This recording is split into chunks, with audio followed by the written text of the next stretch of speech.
and that's what happened. It got stuck on a track, and he couldn't move either direction because of how bad it was stuck.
Shooting, an active shooter situation at the YouTube headquarters in San Bruno.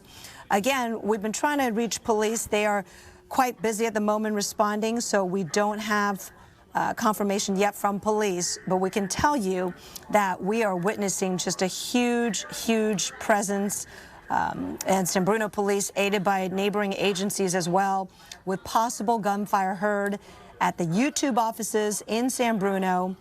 I can also tell you about 1,700 people work on that campus, 1,700 people. And here's a map showing you where that is. I was telling you that it is located right off of 280 at 380, and that is a connector between 101 and 280. Cherry Avenue is what I've been saying. That is the street and Bay Hill Drive on which that YouTube headquarters is located. See that little connector? We didn't label it on this map for you, but you can see where that yellow dot is. It's right on 380. That is the little connector going east-west between 280 and 101. San Bruno, a sleepy little community.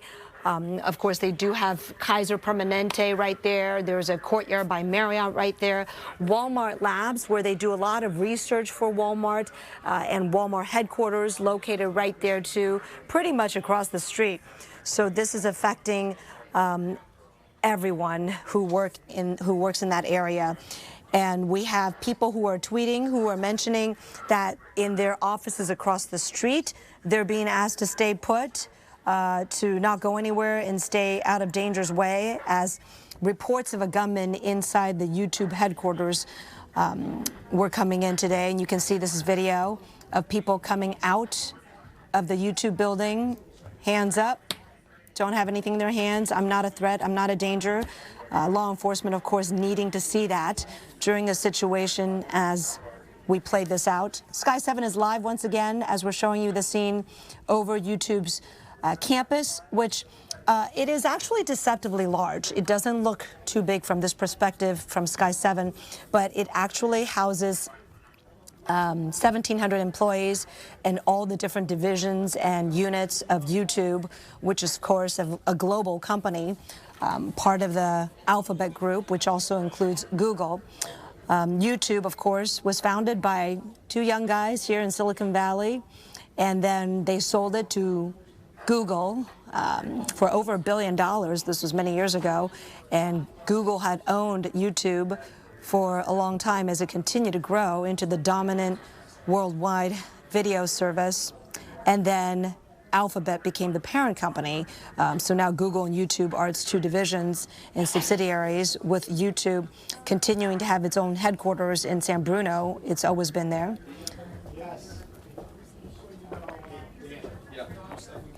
All right, we're looking at the scene over YouTube headquarters from Sky 7. We're going to push in on one of the entrances where we see police investigators going up. We've also seen employees or people who were inside that building coming out, coming down those same stairs. San Bruno police have tweeted, police activity at 901 Cherry Avenue, please stay out of the area. So while they have not tweeted confirming an active shooter, they're responding as if there were one, and we've seen many such situations play out. This is a response consistent with an active shooter situation, and they have tweeted that there is police activity at 901 Cherry, and they're asking people to stay out of the area. We're looking at video of the scene, and on your right, we're also showing you the map of YouTube headquarters in San Bruno. As you know, this is just north of San Mateo, north of Millbrae, near the SFO area, which is not too far away, but we're not seeing any reports of flights at SFO or operations there being affected. So far, it is limited to that immediate area, but police mean business. They are asking people to stay away as police are there with their guns drawn. Residents have also been asked to stay away, and right now, it is very tense. It is very tense. There are reports that shots may have been fired at YouTube's headquarters in San Bruno. We don't know anything about any possible injuries. We have not seen anyone taken out in stretchers or anything like that, so we can't tell you about injuries, but we can tell you that police are asking people to stay out of the area. Producers, if we get a chance, we can pull up the San Bruno police tweet and let folks see what we're talking about with San Bruno police telling people to stay out of the area. We are also seeing tweets from people who, one of the YouTube producers, who's pretty well known, saying that he heard shots and saw people running while he's at his desk inside YouTube. And he's barricaded inside a room with coworkers. Okay, now you're looking at Sky 7, checking out a lot of the people who came out of the building, who have made it to safety, who are located on the outer edges of the campus with police around them. And you can see some of the 1,700 people who work in the YouTube building there in San Bruno who have made it out safely. And this is continuing. For those of you who are just joining us, there's an active shooter situation reported at the YouTube campus in San Bruno. Joining me now on the set is I-Team reporter Dan Noyes. Dan, I know you've been looking into this as well, and as we try to get you mic'd up, get you to tell us some of what you found. Kristen, I've got a law enforcement source, a pretty good law enforcement source, who's telling me that the shooter is a white adult female with a dark top and a headscarf. There have been multiple injured, shots to the chest, no fatalities yet. This is now from a law enforcement source. There was some concern. There's the largest infantry battalion of Marines just around the corner at Sneath and El Camino. It's the 23rd Marines. We should be seeing some snipers on the roof. It's looking from my law enforcement source that they may have her at this point. But again,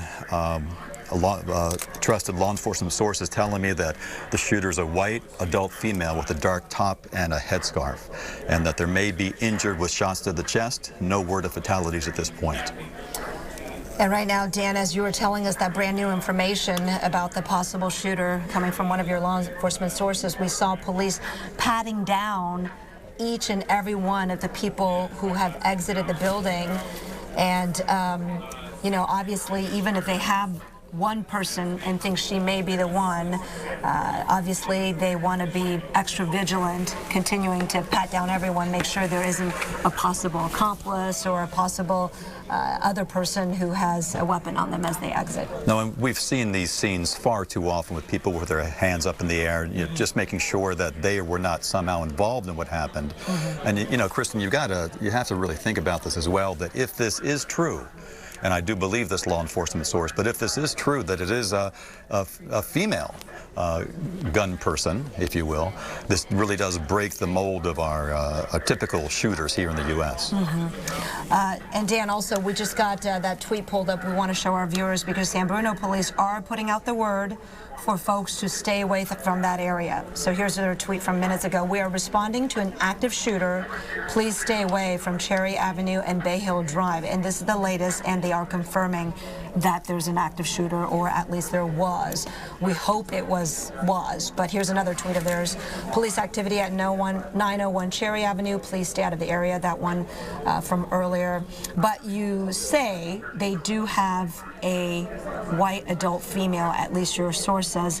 That person they have apprehended, or they have her? Yeah, the exact word from my source is they may have her.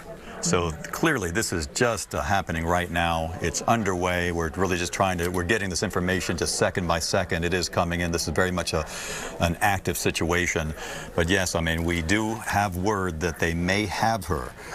Again, a white female with a dark top and headscarf. Apparently some injuries with shots to the chest. No word yet of anyone who has passed away from those wounds. And Dan, what your source is telling you is consistent with what I'm just now seeing from a YouTube product manager, Vadim Lavrusik, who has been live tweeting. He just tweeted, safe, got evacuated, outside now. Gotcha. So hopefully they are in fact safe. And we are seeing a lot more people coming out of the building, and that is hopefully consistent with, you know, maybe somebody was captured, and maybe police are able to now escort people out and feel that they're not a threat going in and getting people out. Absolutely, absolutely. But clearly a huge campus with many people to evacuate, and so you have to wonder if there are still people in there, if there is still an active danger, but there clearly are people who are getting out, who are being processed, who are being checked, and who are now safe outside of that building. Yeah, and again, that building, for those of you unfamiliar with the area, and Sky Map 7 on Sky 7 is doing a good job showing us where it is. It is right off of 280 and 380 at that interchange. And Cherry Avenue is the location, but you can see 380 is moving along just fine, unaffected, and it appears 280 is as well. I've been checking traffic reports. That does not seem to be affected at this time. But yeah, Dan, there are a lot of other important places in that area with a lot of people. Walmart, e-commerce corporation, they have an office.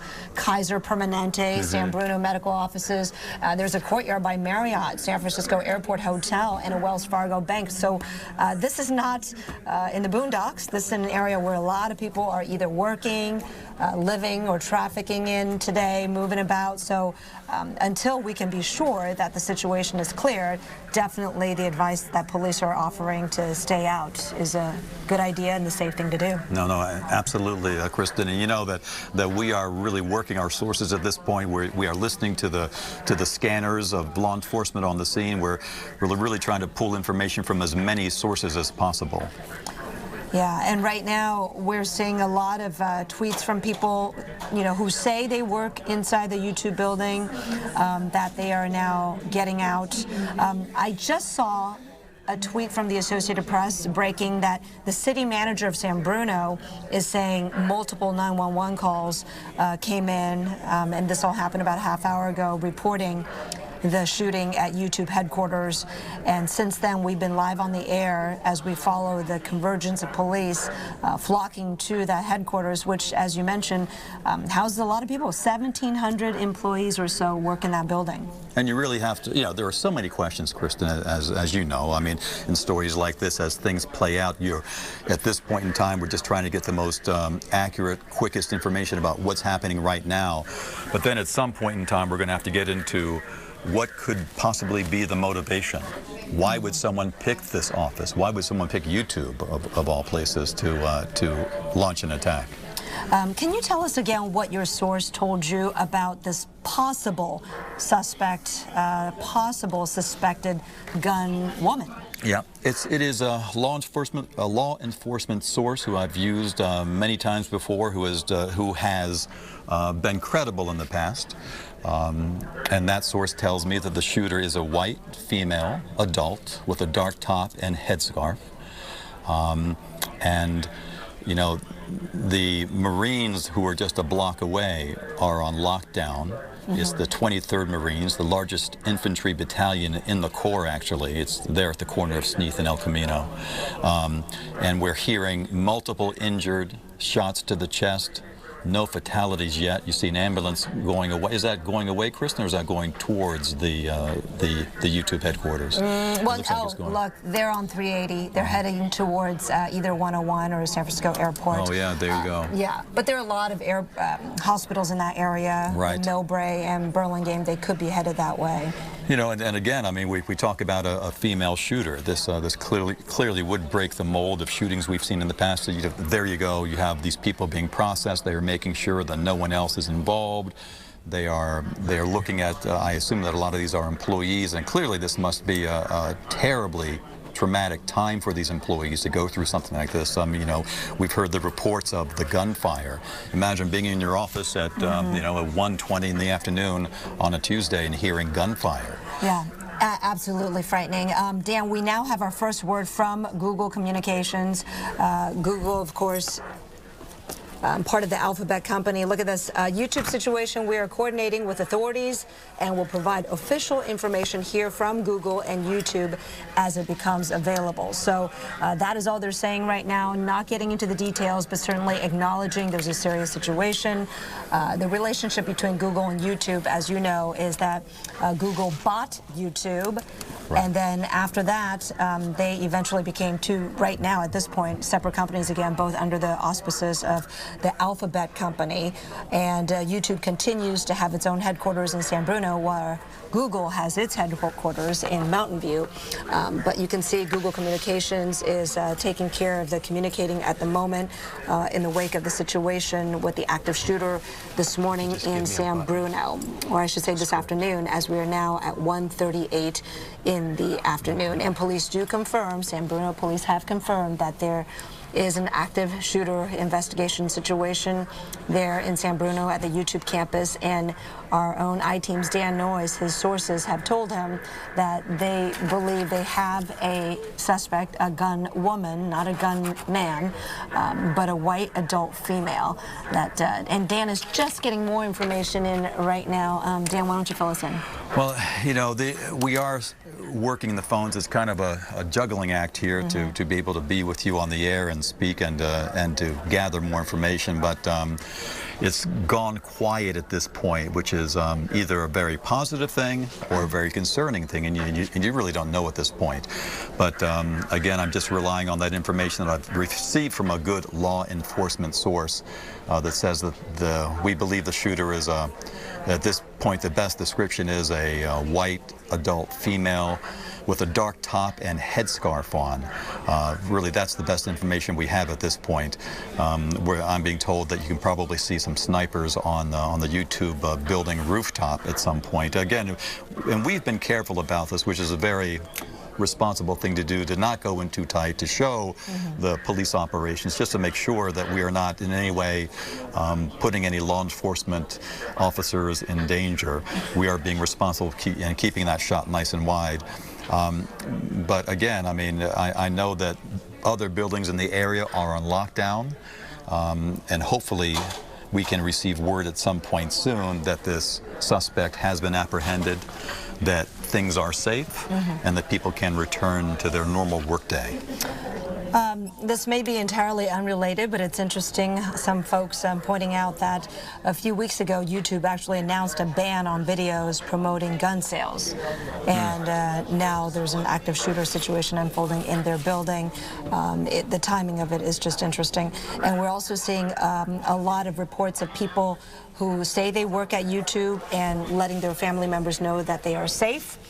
Some people are saying we are outside now, we are, now safe, and many of them are saying that they're not really ready to talk right now because of how shaken they are. Now, ABC 7 News anchor Dion Lim is at the scene, and she joins us now with what's the latest happening out there. Dion? Yeah, hey there, Kristen. To be quite honest with you, we rolled up to the scene maybe 5-6 minutes ago, and this is what I can show you. We are at the entrance right now to the YouTube headquarters, where you can see there is an officer from Daly City who is directing traffic. As you can see, this street right here into the main campus is closed off, not only to employees, but anyone to the surrounding buildings and businesses, because right next door is the Walmart campus. So this is quite a large complex of different businesses here in San Bruno. Something I can mention to you is that I have been trying to speak to employees of YouTube, ones that happen to be milling around, maybe grabbing a bite to eat, going to their cars, and I was told that YouTube did send out some sort of alert to their entire campus. We don't know if it is an email or if it was a text alert of some sort, but instructed them not to use their phones because of this active shooter situation. We have been seeing on Twitter pictures from the air. There are multiple choppers up in the air right now of people from YouTube with their hands up outside of the building. But once again, we just arrived on the scene, and it is extremely active. On our way here, up 101 and 380, I can tell you there were dozens upon dozens of police response vehicles with their sirens blaring, driving at high speeds. As you can see right now, there is one just speeding up the road, up trying to get to the campus, where I can see from this vantage point multiple lights flashing. I am told that a public information officer is set to speak to the media in a staging area where we are standing right now in just a few minutes. So I will try and get that to you live as soon as it happens. But once again, details are pretty sparse from the ground. Security has the area cordoned off. I have talked to numerous YouTube employees who right now are in a state of shock and confusion. All they know is what we know. There's an active shooter situation, and this is the very latest. The area is cordoned off, and we'll try and bring you that press conference live as soon as it happens. In San Bruno, Dion Lim. Kristen, back to you in studio. All right, Dion, thanks so much for that information. We are also getting some additional word as we continue to look live from Sky 7 of some more information from someone who worked inside the YouTube building and was evacuated. And our Dan Noyes has been getting more information on a possible motivation. And Kristen, we have to be really careful about all these reports when things are breaking like this. Reports will come in. Some are solid and turn out to be accurate. Others may be not so accurate. But we are hearing from a person who works at YouTube, an employee from YouTube who was evacuated. That person is saying that this was a suicide mission and that no one else was shot at. And now clearly that would go against what I heard earlier from a law enforcement source, that other people were shot, apparently some chest wounds, but no fatalities at this point. So you have some conflicting reports here. And of course, we will sort this out as the day wears on. And of course, when we hear from law enforcement in that news conference coming up, hopefully they will be able to have the final word on this. Yeah, in this type of situation, there often is conflicting report. I mean, sometimes the participants, the folks caught up in it, are confused themselves because it's all happening so quickly. We can tell you that an active shooter situation first developed around 1 o'clock this afternoon at the YouTube headquarters, worldwide headquarters, located in San Bruno. Now, after a while, after hearing shots were fired, we saw people starting to come out in groups, presumably after they've secured the potential suspect, which is the person that our Dan Noyes of the I-Team got some information from his law enforcement sources, Dan. Exactly right, exactly right. And again, you have to, and Kristen, there really are more questions than answers at this point. Mm-hmm. You know, the law enforcement source told me that this was a woman in a headscarf and a dark top who had there we go there. That is the information that I had mm-hmm. from a very good source, that it's a white adult female wearing a headscarf and a dark top, and that she may be in custody. And so my source also said that there were some people who did suffer some gunshot wounds, but no fatalities at this point. But we heard from a Google slash YouTube employee just a few moments ago that it's her understanding, or his I'm not even sure the gender of the employee, mm-hmm. that it's their understanding that this perhaps was a suicide mission and that no one else was injured. So clearly these are the different reports that we're getting in. On the one hand, you have an employee who has gone through a very traumatic experience and hearing things, and then I have sources who are very close to this investigation, very close to this police action right now, who are telling me another thing. And while your source mentioned several people being shot, and we did see several ambulances racing away from the scene, right. We did check with the closest one of the closer ones, Kaiser in South San Francisco.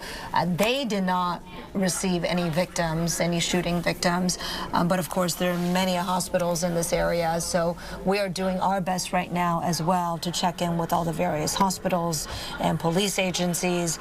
Our goal, of course, to get you information if you need it. Perhaps you know someone who works inside the YouTube building, or perhaps just in the area, and you want to make sure they are fine. San Bruno police are saying please still continue to stay away from the area, even though we are seeing some signs that some employees are now in a better situation, a safer situation, being allowed out of the building and now being patted down by police after coming out with their hands up. And of course, Dan, your source saying they may have this woman now in custody, but again, they are not 100% certain whether that is the person or whether there are more people. There could be additional people. Right, and I am hearing from law enforcement that they are hearing what we're saying as well, and so they are checking out the reports that are out there. That report from a YouTube employee saying that it was a suicide mission and that no one else was hurt. I'm being told from my law enforcement source that that does not jive with what they know right now, and that they are going to get to the bottom of this, and hopefully I'll be able to have some more definite word as this goes on here in the afternoon hours. Well, we have a tweet that we want to show our viewers right now. This is from the ATF in San Francisco. The ATF San Francisco Field Division is responding to a reported shooting at YouTube headquarters in San Bruno, California. We now, of course, know that to be the case, but that is more confirmation of the agencies involved. You can see it is a big operation.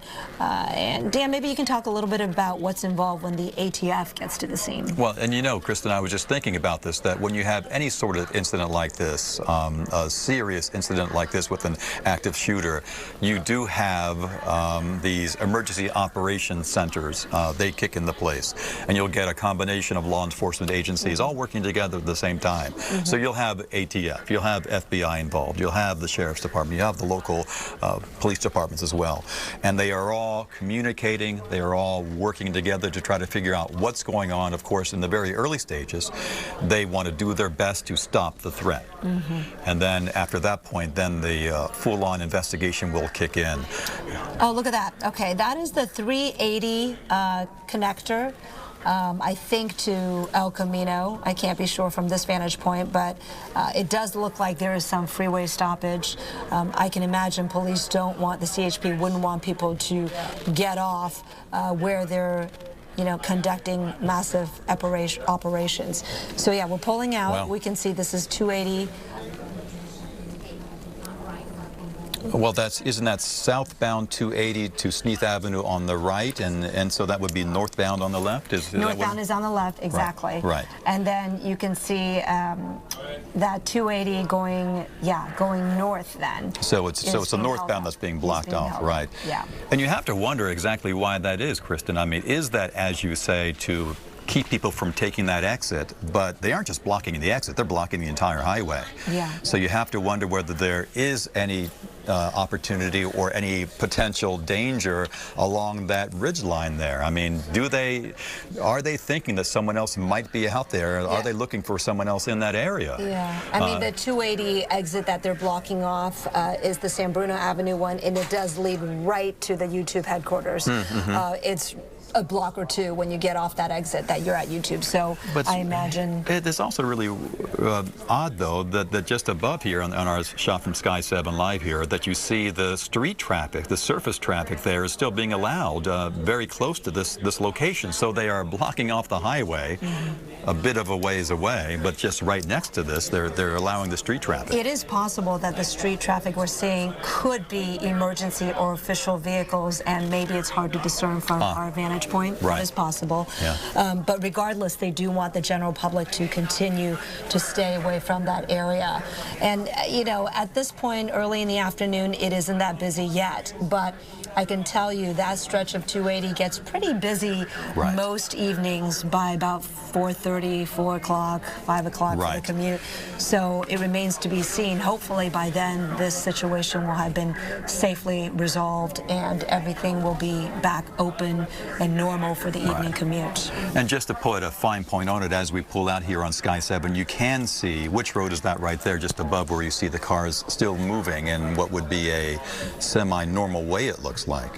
But again, I mean, I'm saying that 280, there it is, that's 380 west that is moving along. You don't see a lot of traffic, it looks like, on 380 east, though, huh?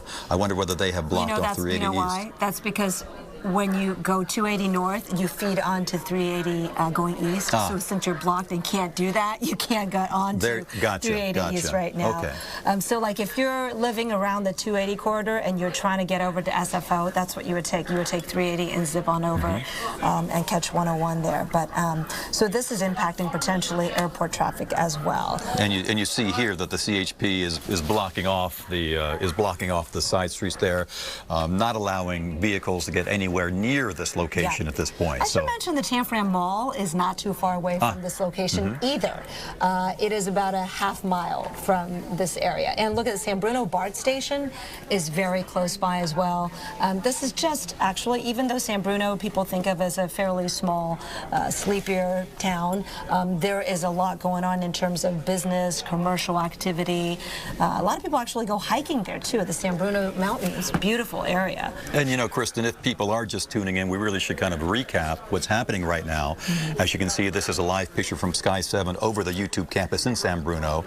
As you can see there, police are reporting an active shooter at the YouTube campus.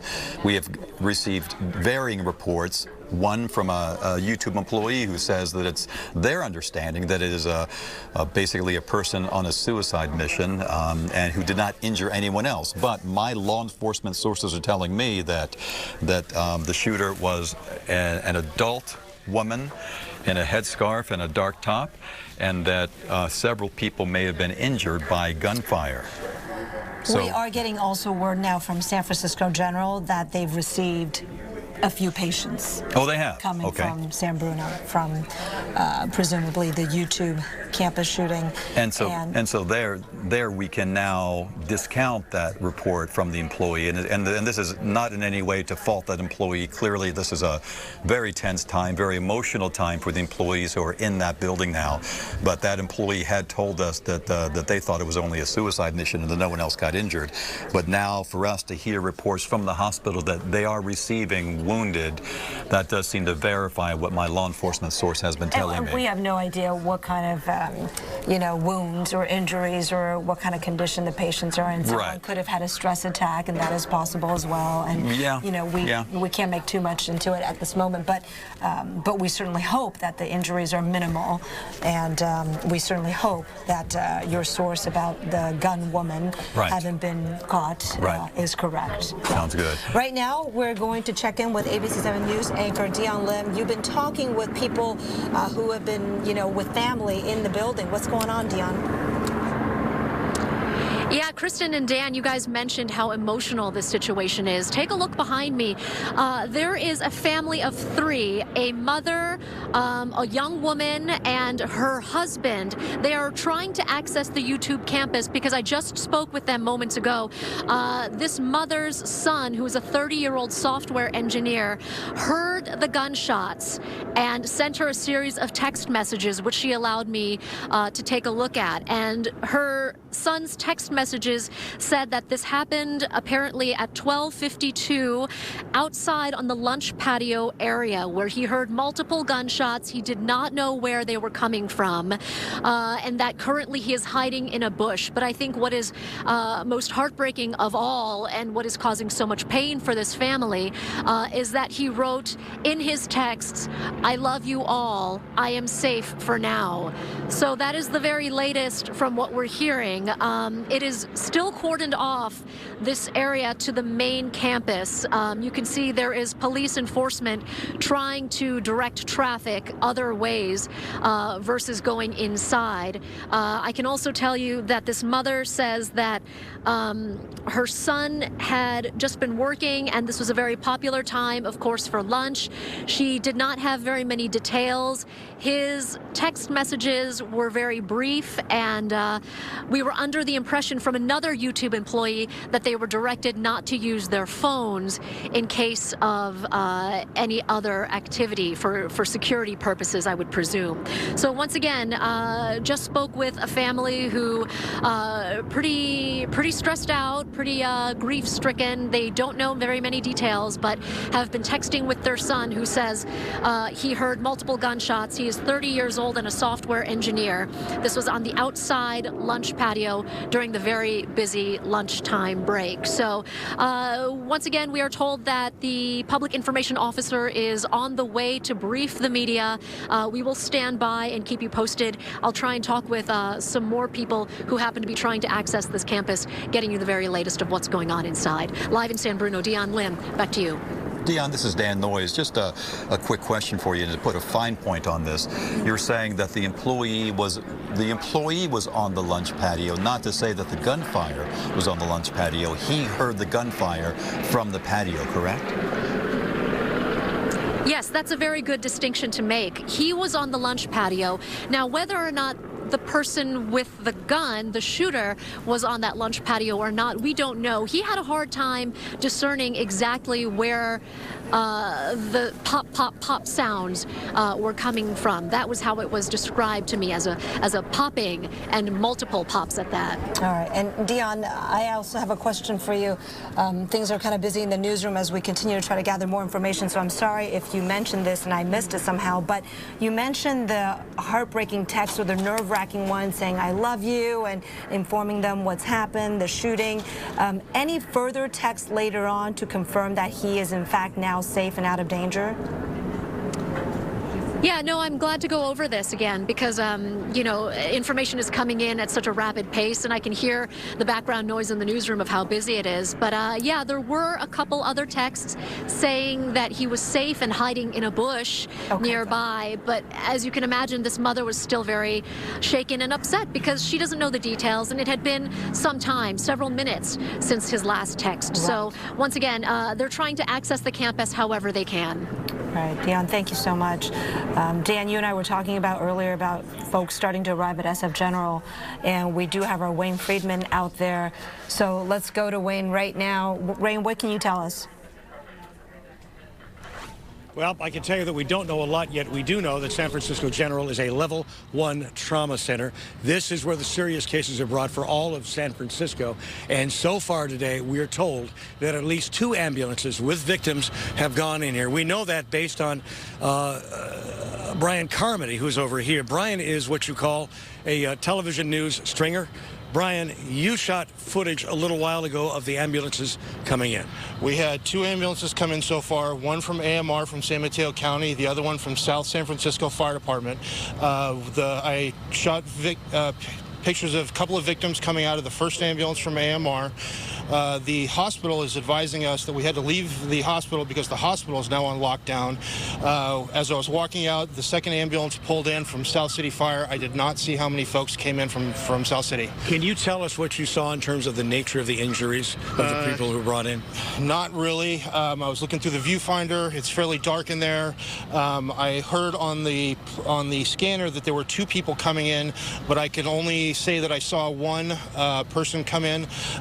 They look to be, have lots of medical gear around them, like they were severely injured. Okay, so you've seen a lot of medical victims in your life. You do this for a living. Could you put it in perspective for us in terms of level of severity? They were not doing CPR, and it looked like the person was breathing. That's what we kind of look for in the news business. Is it to that point or not? And that was what you said about 1 o'clock today? That was about 1:30 this afternoon, sir. Okay, so that was 2 ambulances thus far. Yes. Have you heard of any more on the way? We've heard that there may be more coming, unconfirmed. Right. When you have a situation like this with so many victims, normally all trauma patients from northern San Mateo County and San Francisco County come to this hospital. Once you have a, what's referred to in San Francisco as a red alert, I'm not sure what they call it in San Mateo County, you will start populating those patients out to other hospitals. So we can't say that everyone's going to come here. Okay, but we can confirm you've seen what appears to be 1 gunshot wound person for sure brought into this hospital, that there may have been a second or a third. You were not able to go to look inside that ambulance. There were at least 1 person in the first ambulance, and then obviously the second ambulance brought victims here. So we don't know how many were in that ambulance, but there are several patients been brought here so far. Okay, and forgive me for using the vernacular here, but when they arrived, were they lights and sirens? Were they what we call code 3? Absolutely. All the ambulances, we could hear them coming from a long ways off. They were code 3 on the way here. Okay. So that's Brian Carmody, who is a what we call a stringer in the business. He's a man who drives around with a camera and covers breaking news. He was in the right place at the right time. Brian, thank you very much for that information. Now you see sheriff's deputies leaving the facility. They say the hospital's on lockdown, but we still do see patients moving in and out of the area. The only people they're locking down at the moment are members of the press who they want to apparently keep out of the way. We're trying to get more confirmation from the hospital as to what's happened. We've called their public information officer. He's not picking up his phone. This situation will certainly clarify as the day goes on, but that's what we have right now. At least 1 person brought to San Francisco General Hospital in an ambulance, an apparent gunshot victim. A second ambulance behind. We don't know how many people were in that ambulance or what the natures of their injuries were, or even if they came from San Bruno. That's where we're at right now, live in San Francisco at Zuckerberg, San Francisco General Hospital and Trauma Center. Wayne Friedman, ABC 7 News. All right, Wayne, thank you so much. We do have word, too, from Stanford Hospital, and we want to go ahead and show that to you in the form of a tweet, that they have now received some patients, and we believe it is related to the San Bruno shooting at YouTube. Yeah, look at this. ABC News tweeting, latest, Stanford Healthcare says it is treating 4 to 5 patients from shooting. No indications of their conditions, but 4 to 5 patients from the shooting. Right now, we want to get back to our anchor, Dion Lim, out at the scene. You've been talking with people. All right, we'll get to Dion in a little bit, but right now, Dan, this is interesting and confirmation from Stanford that earlier reports that perhaps no one else was injured are untrue. Exactly right. So now we have some apparent victims at Stanford, some apparent victims at SF General. And Kristen, as you and I were talking when Dion was there just a moment ago, that there is a product manager at YouTube. His name is Todd Sherman. He's been tweeting to his friends and family, talking about what he saw there firsthand. Yeah, one of his earlier tweets, just frightening. At that point, every new person I saw was a potential shooter. He's talking about, of course, during the pandemonium chaos when they heard gunshots and he wasn't sure who was whom. He said someone else said that the person shot out the back doors and then shot themselves. Again, we had heard reports that this person, from your law enforcement sources, that they were perhaps on a mission. Right, exactly right. And the law enforcement sources were telling me that that the active shooter, unlike many other active shooters across this country, sad to say, are typically male. But in this case, my law enforcement source is telling me that this was a female, or is a female. And as you were saying also, Kristen, that Todd Sherman reported that, you know, as he was leaving, he looked down and saw blood drips on the floor and the stairs. And then he peeked around for threats, and then he headed downstairs and out the front. And so clearly that would go along with the reports that there have been injuries. We are hearing now reports of injuries at the different hospitals. We saw the ambulances rushing away from the scene. They were not just taking the time, they were definitely rushing. They were rushing. And I do want to let folks know the last tweet we saw from Todd Sherman is, in an Uber on the way home now. Hope everyone is safe. So that is the good news. Todd's okay. And of course, we see a lot of folks have made their way out after they come out with their hands up.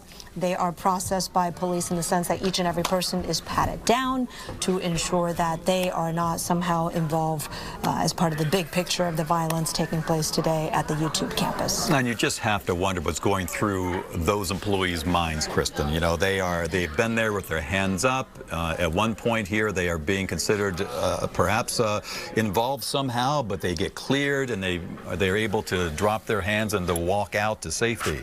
So clearly, that just must be such a relief to finally get out of the building where there was gunfire. We had those reports of multiple gunshots being fired.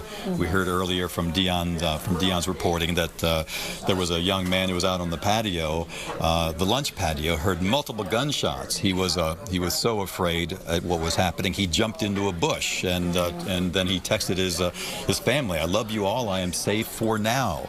So as we see here, more and more people are becoming safe from now, extricating themselves from that scene, being checked out, patted down. Clearly an emotional and just a terrifying time there on the YouTube campus. Yeah, just to give you a brief recap, if you're just joining us on ABC 7 News, we've been live on the air since about 1 o'clock this afternoon when we first got reports that there was an active shooter situation at YouTube headquarters there in San Bruno, right off of 380 and 280. Multiple people taken to hospitals. We know at least Stanford and SF General, although we don't know how many people have been injured or wounded, or hopefully not fatalities. No word, no confirmation, but we know some people have been taken to area hospitals. The status of the shooter, a little unclear as well. Right, and we had that report earlier that, as I keep on repeating it, that it was a female shooter, and we had a report much earlier now, it must have been, what, maybe 20 minutes, half an hour ago, that shooter has been apprehended.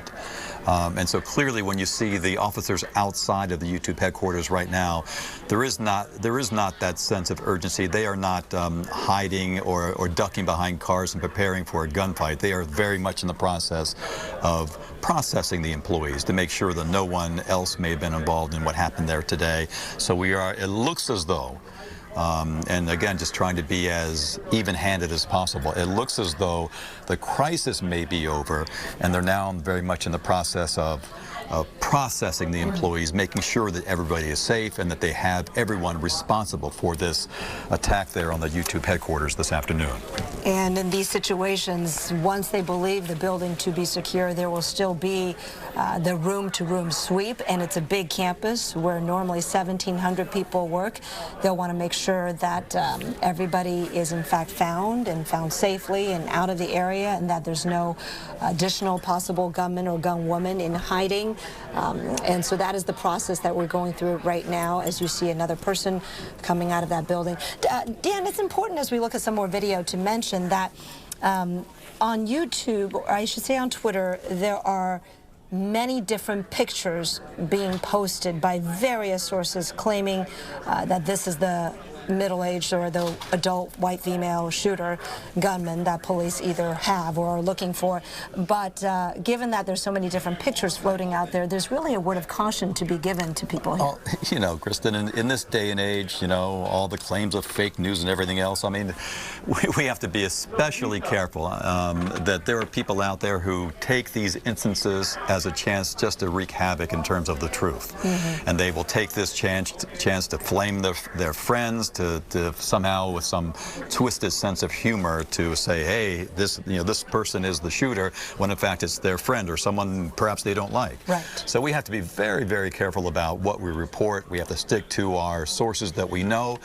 Of course, it'd be best now if authorities at some point very soon can hold that news conference to really put some of this online chatter to rest, to give us the official word of what's went on, what has gone on there. Yep. And then in the meantime, we're certainly not going to retweet anything that has to do with potential pictures or possible pictures of this woman that they believe is the suspect. And you're very right to point out, just a word of caution to people: don't jump to conclusions. Don't necessarily go on Twitter and look at every single thing you say as the gospel truth. Yeah. You know, go to the sources that you trust, the ones that are checking out things, or that are taking the time to get it right, and don't just accept anything you see from any tweet from anybody online.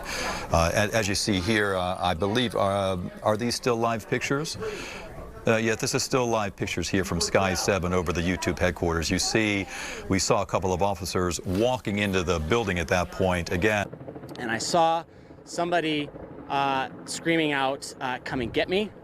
And I saw to my left, his right, that there was somebody on the ground on his back with what looked like a red stain on his stomach, which I'm going to guess is a bullet wound.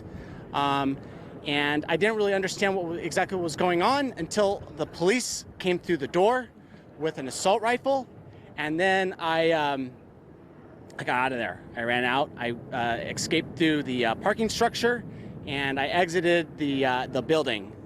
Wow. I mean, what went through your head when you saw this? Because you see a man lying on the ground. Was there any shooter nearby? Paint me a picture of what went through your head. So what happened was that there was a guy on the ground. He had been shot, and the shooter was within 20 feet from him, and he was yelling, "Come and get me!" And I didn't understand what was going on at the time.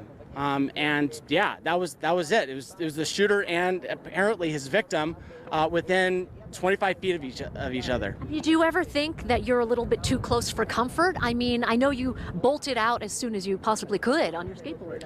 Yeah, I mean, obviously would not have gone that direction, and it was definitely a little too close for comfort. And as soon as the police were there, I was like, I do not want to get in the middle of this shooting match, so I escaped. You know, so many details are coming in at such a rapid pace, it's hard to keep them all straight. Can you give me a description of what that shooter looked like? He looked like he was a bit heavy set. I didn't recognize him from YouTube. I would have guessed that he was 5'9", but it happened so quickly that the details are a little bit fuzzy still. I can only imagine. Did he have an accent or any clothing that would give away more of his identity? The only thing that I can remember is that he looked like he was wearing gray. Yeah. So, yeah. So tell me, how do you think that he could have possibly entered? I mean, security-wise at YouTube, are there metal detectors? I mean, are there badges you need to swipe in order to get into that area? So I can't go much into the security of YouTube, but I can say that they have security doors. But the garage area allows walk-in. And I come in the morning often on my skateboard, and I kind of sail through the parking garage, and I'm able to get into the outside courtyard area, which is where he was at. So he was in an area that was technically somebody from the public could access. And let me ask you, you said that your phone has been blowing up with text messages and inquiries from friends and family. What have you heard so far from the rest of your colleagues? I haven't really talked. I've only talked to one colleague so far. I went live on Facebook because everybody's hungry for information on what's happening, and I've just been blowing up with requests from my family and my friends, trying to see if I've been all right. There was one person I believe worked in the facilities who actually witnessed the shooting, and I actually have his interview on my phone. Oh, I'll try and get that from you in a little bit. Unless you want to, would you like to pull that up now? Do you have a moment? So for all of you who are just tuning in, we are in San Bruno outside the YouTube campus where I'm speaking with the senior software engineer right now, Zach Voorhees, who just escaped this active shooter situation. He saw, according to him, a body on the ground with some sort of wound to the chest and abdomen area. He escaped through the parking garage. Oh, behind me you can see there what appears to be employees, I presume, of YouTube, if not other nearby buildings. Yeah. And I believe he's one. My glasses aren't on right now, but I do have this interview on my phone right now. I don't know if we can put it on the camera. Yeah, it might be hard to see. What do you think? Let's see if we can see how he's doing. That might be a little bit difficult to see and hear. Okay, we'll try and get that video in a second, but let's take a look at all of these people who are streaming out of the YouTube campus right now. I can only presume that, are you YouTube employees? Are you all YouTube employees? Right now, I believe they are staying tight-lipped. I don't know if they were instructed not to speak to the media, but right now they are filing out in droves, dozens upon dozens of them. None of them are making eye contact right now. Understandably, they are most likely shaken. Do you work at YouTube? These are all YouTube? Yeah. Did you see what happened? I didn't see, but I heard like running. I heard the shot. I didn't see it. You heard the shots? Yeah. Where did this happen? In the cafeteria area, from what we understand? Yeah, that's what I heard, but I'm not fully sure. That's what I heard. Okay, and you're being instructed to leave the premise? Yeah. Okay, and where do you plan on staging at this point? Sorry? Where do you plan on going from here? So they're taking to a different building there, and then we'll probably leave. A different YouTube building? Yeah. Got it. Thank you very much, sir. Okay, once again, we have dozens upon dozens of YouTube employees who are being instructed, at least from what I understand, to go to another building. And right now, none of them seem to want to talk. I don't know if this comes from instructions from YouTube or not, but let's see where our friend Zach went. Oh, Zach, come on back. Now, is it possible that they were instructed not to say anything? I don't know. Yeah. Do you also work at YouTube? Okay. You live in the neighborhood? What were you told? Were you told anything?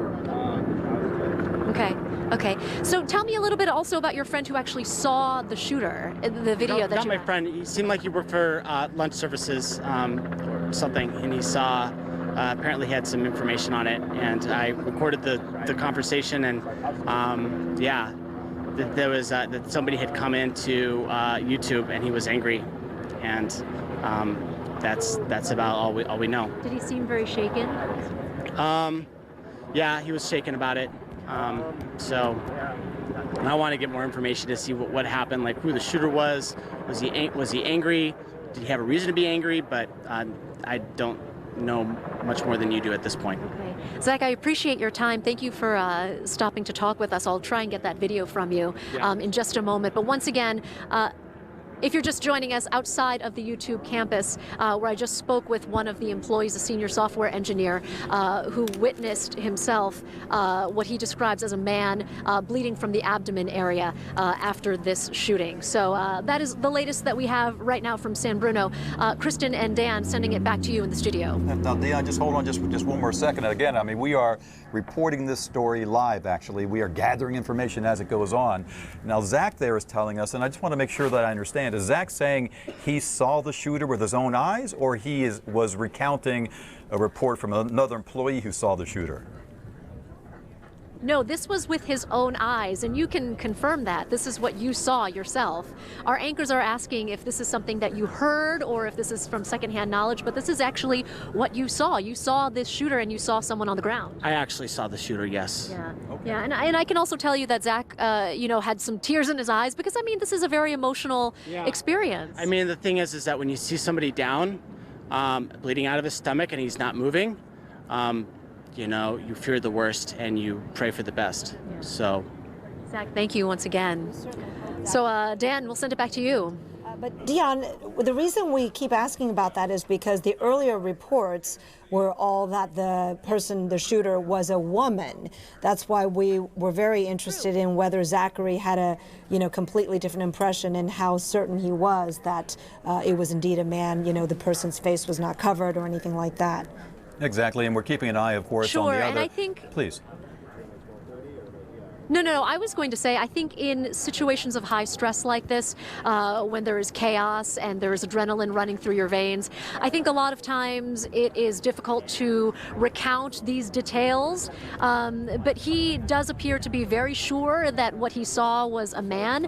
Once again, I did also hear reports of the gender of this shooter being different, being a female. But then again, it is so early in what happened that I think details are still coming in minute by minute. Okay, Dion, thanks. We are checking the other national media here. The LA Times is quoting a law enforcement source not authorized to speak publicly about the incident. That source is saying the shooter was described as a woman, and so far they do not believe that this was an act of terrorism, according to the LA Times. It appears instead to have been an act of a case of domestic or workplace violence. And now our own Vic Lee is confirming from his sources that the shooter was in fact a woman, and that shooter has been wounded with another person as well. Vic, are you there now live on the telephone?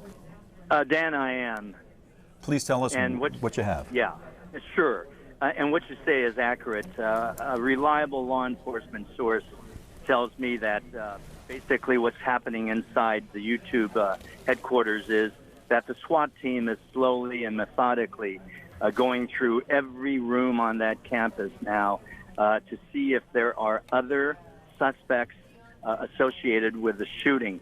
Their belief, though, according to this source, is that there is nobody else but one shooter, and that shooter is a woman, and that the woman was found in one of the rooms as they were clearing the place, along with a shooting victim. The suspect was, according to the source again, wounded, and they could not find anybody else associated with the shooting. So basically, that is what is happening. Many of the law enforcement agencies are now clearing out because they believe this is no longer an active shooting situation. The shooting victims are being taken to two different hospitals. Stanford is one with about, I've heard, 4 to 6 people. And, of course, San Francisco General Hospital with its legendary ER team. About 4 or 5 of the victims are being taken, were transported there. And that's the very latest regarding this incident that we've heard from this reliable source. Now, your source seems to corroborate what Dan was just referring to from the LA Times own reporting in their sources, that the shooter was a woman and it could have been a domestic situation, perhaps. Vic, you mentioned a victim found along with the woman. Was that person a man or a woman, perhaps, or could police shed some light on the relationship to affirm or not affirm whether it could have been a domestic situation? Yeah, Kristen, my source did not know, or at least did not tell me, that the person that they found who was wounded in the same room as the possible shooter, that there was any relationship between the two of them, or if it was a domestic situation. So all my source said was there were 2 people found in a room. One they believe is a shooter, and the other is a shooting victim. Both were wounded. So I don't know if it was a self-inflicted wound or not regarding the shooter's condition. You know, Vic, and this really does jive with what I reported about an hour ago at 1:24. I had word from a law enforcement source that the shooter was in a white adult female with a dark top and a headscarf, and that we reported at that point that there were multiple injuries with shots to the chest and other parts of the body. No fatalities yet, according to my source, but clearly, if you're talking about the numbers of, the shooter and then a victim found in the same room as her, and then you're saying that there were 4 to 6 to Stanford, another 4 to 5 up to SF General, and now we start talking some serious numbers. And that's not to diminish a single person's injury, but if we're talking about from 8 to 11 victims. Well, Dan, let's be clear. Those who were wounded might not be. Their wounds may not have been caused by a round. Right. In other words, they could have been wounded tripping over something in their attempt to escape. So I don't know, and my source did not elaborate exactly what their wounds were. Just that about a half a dozen, perhaps at the most, went to Stanford 4. That he knew of, possibly more went to San Francisco General. Right, and we were talking amongst ourselves that it could have been stress or a number of things related to the incident playing out that may not be related to actual gun shooting. However, the person who was found in the room with the gun woman, the shooter, were they both wounded, and how seriously? Do you have any information that would give us a sense of where that's headed with their injuries? Well, Kristen, only that both had suffered wounds, gunshot wounds. That's all my source said. Okay. No word of fatalities then, cleared right? out. Yeah. Okay. Yeah. No word of fatalities. So if they are clearing out all the rooms, that is demonstrative of the fact that law enforcement now thinks it is safe or the premises are secure. They're going through each room. Well, Kristen, the reason they're doing that, of course, in any situation like this, they want to be sure, number one, there are no other shooters, and number two, there are people who lock themselves into the rooms hoping to escape from the shooter. And so those are the people who are calling 911 on their cells saying, we're in this room, we've locked the room, blah, blah, blah, please come and take us, please come and help us. And so, in that spirit, that's what ultimately happens during these situations where the SWAT team or any law enforcement agency goes very methodically, as I said, to each room, rescuing people who are employees, and also at the same time looking to see through their intel whether or not there are other shooters. And again, my source said they believe there are no other shooters. All right, great information all the way around, Vic. Vic, thanks very much. That is our Vic Lee with decades of experience reporting in the Bay Area with some incredible law enforcement sources. His sources telling him, basically confirming what I had about an hour ago, that the shooter was a woman, in fact. Vic adding a lot of detail and context that we didn't have before, saying that the woman was found in a room during the police sweep of the campus, that the shooter was found injured in the room along with another person who had also been shot. And then we also discussed the number of victims that have been brought to other hospitals in the area, both at Stanford and at SF General. And Vic makes a good point, and Kristen makes the same point, that we aren't sure that all of those victims, anywhere from 8 to 11 people taken from the scene, did suffer gunshot wounds. We assume that at least some of them did, but there very well could be other sorts of injuries, as Kristen said, the stress, someone tripping and falling as they run out of the place, all sorts of different sorts of injuries. And Kristen, behind the scenes here, we have a full staff of people working the phones, working the radios, listening to the radio broadcast from law enforcement, trying to put it all together. And we have a news conference coming up here soon. Yes, in fact, you're looking at the microphones that have been set up. So just as soon as the San Bruno police chief holds the news conference, we will, of course, continue to carry that live for you. It is set to begin in a couple of minutes, but with these situations, it's always fluid. So we'll keep an eye on that podium. In the meantime, we like to bring in ABC 7 News engineer Dick Epstein, who lives in that area, is very familiar with both the area and the way police go about the investigation in these types of situations, having covered it as a photographer as well. Hey, Dick. Is Dick there? Unfortunately, it looks like we have lost Dick's line there. We will try to get him back here shortly. All right. Well, we try to re-establish our connection with our engineer, Dick Epting, who's got a lot of insight from years of covering this type of news story, but also from living in that area. We can tell you where this is transpiring, the YouTube headquarters in San Bruno. It's an area with a hospital, with Walmart, very busy area, and our Dick Epting can fill us in on more, being from there. Hey, Dick. Okay, again, in a situation like this, live television, live coverage, things are here, then they go away. It appears as though that Dick Epting's line has now gone dead once again. But we do want to just point out, if people are just tuning in, what we're doing here, what is happening here. This is a live picture of Sky 7 of the YouTube campus, and where we have reports of a shooter on the campus. This happened just before 1 o'clock. The earliest tweets we saw was from 12:52, people hearing multiple gunshots on the campus. We have reports of a police finding a female shooter injured in one of the rooms there at the YouTube headquarters in San Mateo, and that one of her victims there on the floor, on the ground with her as well. We have people being taken to area hospitals, anywhere from 4 to 6 to Stanford, another 4 to 5 up to SF General.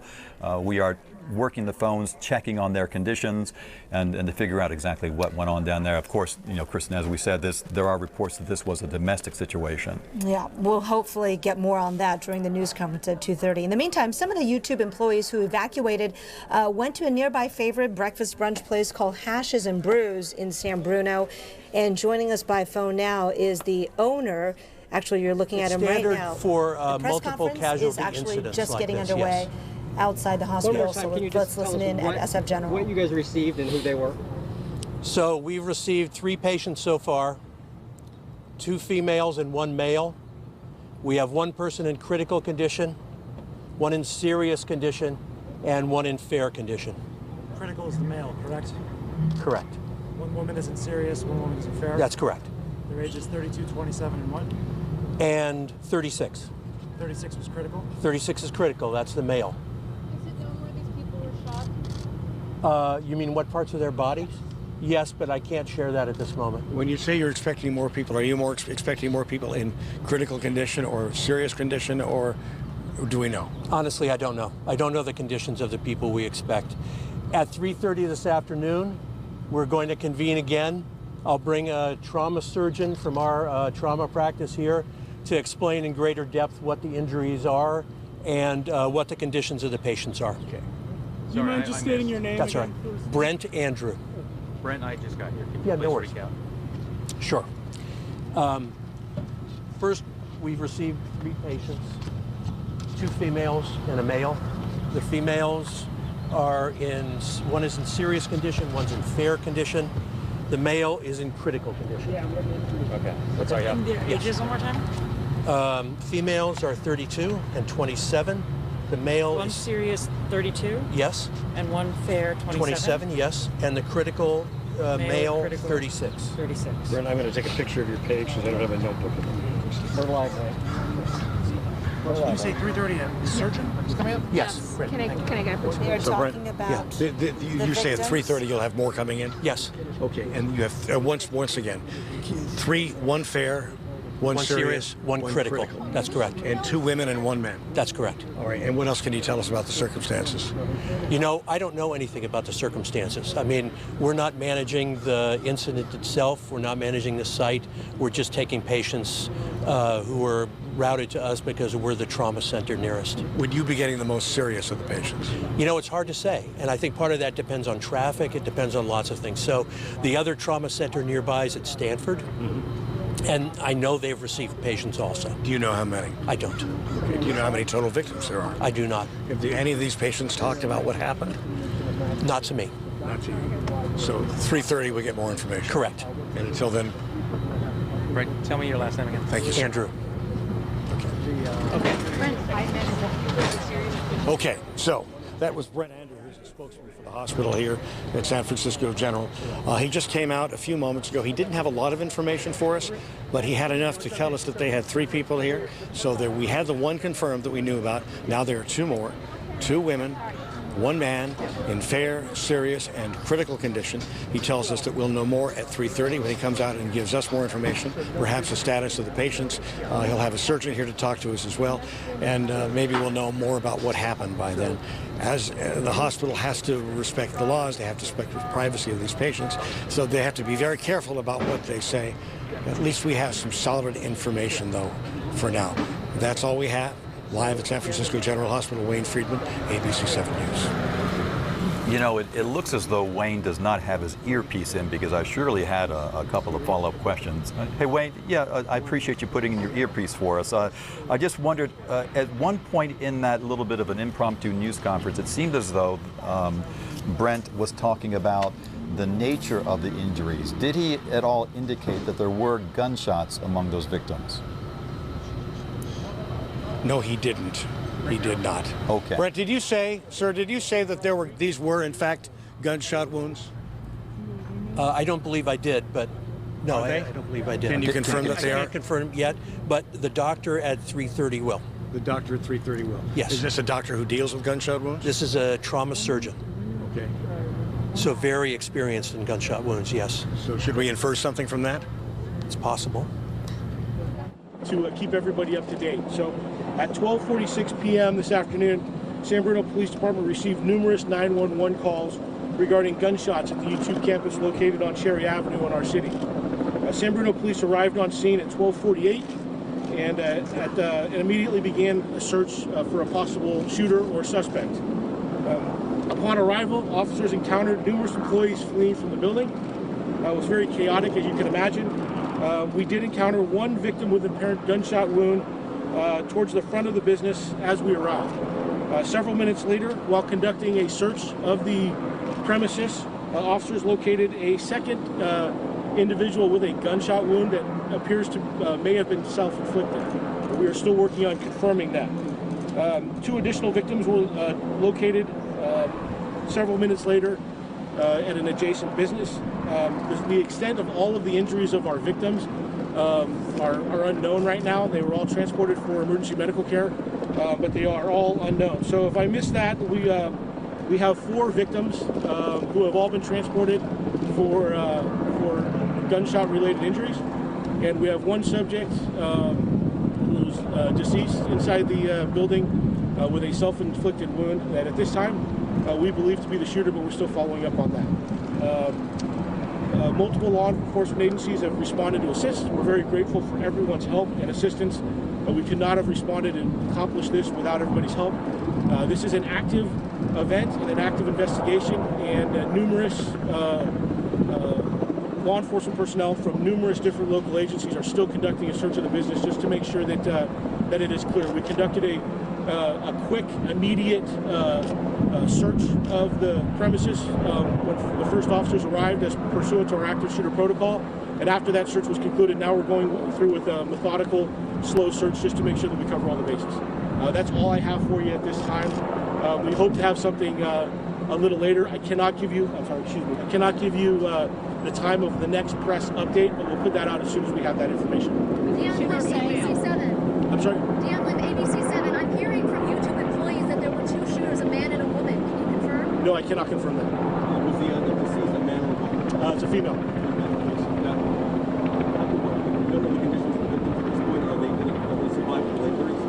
My understanding is that they've been transported and they're being treated for injuries that are treatable. We're hoping for the best, obviously. Are there more people inside the building? My understanding is the building has been evacuated. There are people in the immediate area.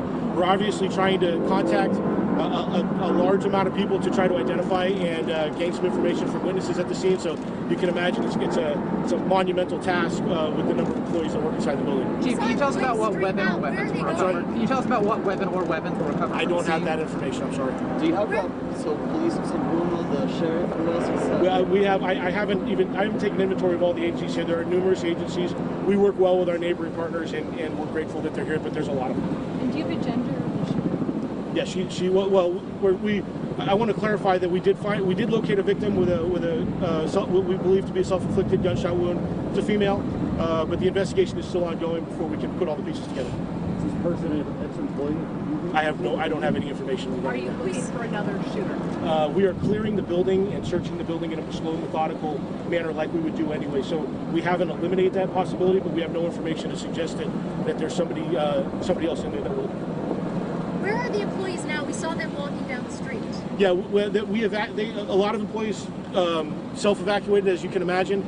We've identified a group that we want to talk to, and we have staging areas where our detectives are reaching out to them and interviewing them. So we're trying to do it as orderly as we can, but a lot of people, pretty hectic scenario. So it's a task. Are there still people in that building that are with YouTube that are there now besides the ones that you're identifying and questioning? No, I believe my understanding is that the building has been evacuated, so they're all outside of that building. Okay, how many people are you talking about here? Several hundred, a few hundred. I'm sorry, a few hundred. It was my understanding. In what floor was she? I don't know. And was her boyfriend there? That's what. Oh, I have no idea.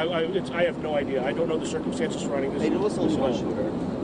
I don't want to eliminate any possibility. I don't know any of that for sure. Like I said, this is still active. We're still investigating this as I'm speaking to you. So there's a lot of things that I just simply don't know right now. And it's shared that the shots started in the courtyard. Do you know anything? I don't have that information.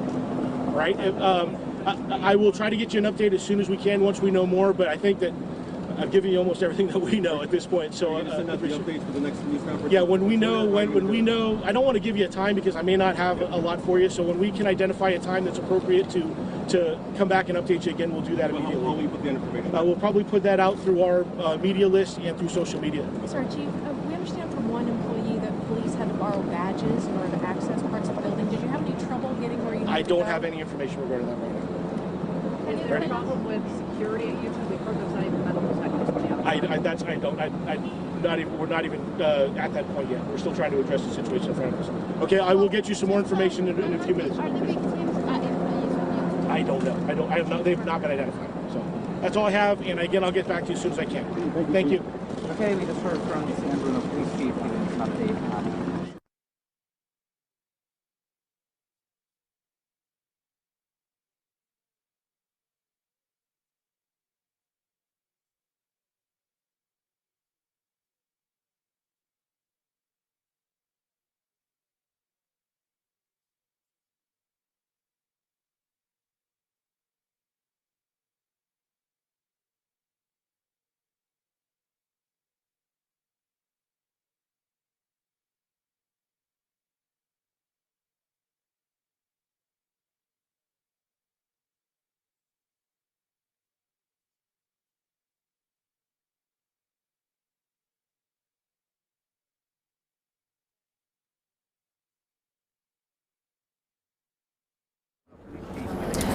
All right, that was a live news conference by San Bruno Police Chief Ed Barberini, during which time he did confirm a few things for us, and that is they believe the gunman was a woman and that she is now dead of a self-inflicted wound. He did confirm that there were 3 additional shooting victims, and those people are still alive with varying degrees of injury, although those numbers don't quite add up to what we were adding up between San Francisco General and Stanford Trauma Center, where we know victims have been taken. But again, he says the threat is believed to be over, with 1 self-inflicted wound, that being the woman who has passed away. And Kristen, if you read between the lines, it was very interesting to hear what the chief told us there. He basically rolled out in front of us what the scene was for those officers as they arrived. They arrive, 1 victim, gunshot wound outside at the front. They go inside, they start searching. A 2nd gunshot wound, self-inflicted. That's the shooter. It turns out to be a woman. And then they keep on searching it. In that same location, though, with that shooter, they had another victim, right? Another gunshot wound. That person apparently is alive, has survived. And then they found 2 victims at an adjacent business. Now, that was the question that I had. What adjacent business was it? We did hear reports earlier that the gun person, that now turns out to be a woman, was shooting from inside the building, shooting outside. So clearly there are still more questions. Hopefully we will have another news conference here coming up shortly. And as you point out, Kristen, that the numbers we're hearing at Stanford and at SF General, 4 to 6 at Stanford, and now we hear the confirmation at SF General that there are 3 people, a male critical who's 36 years old, a female who's in serious condition, 32 years old, female in fair condition is 27. SF General saying that all of those people expected to survive though. But there are some at Stanford as well, and so we hopefully will find out more about their conditions and how they may be related to this. But yeah, as far as the businesses in that immediate area, right across the street, we do know there is a Molly Stone's Market.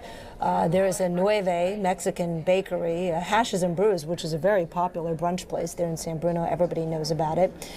There's a sushi place and a Walmart office as well. So hopefully we'll get some of those details when police are able to hold their news conference with regard to where the other 2 victims who were injured may have been at the other business. But important to point out to our viewers that right now the YouTube headquarters area, that remains evacuated. And also the police continue to do their methodical search now, which could take hours. They're going through the building room by room, both to ensure there are no additional victims and also that there are no additional threats. Again, they believe that threat is gone, but you do want to be thorough in a situation like this.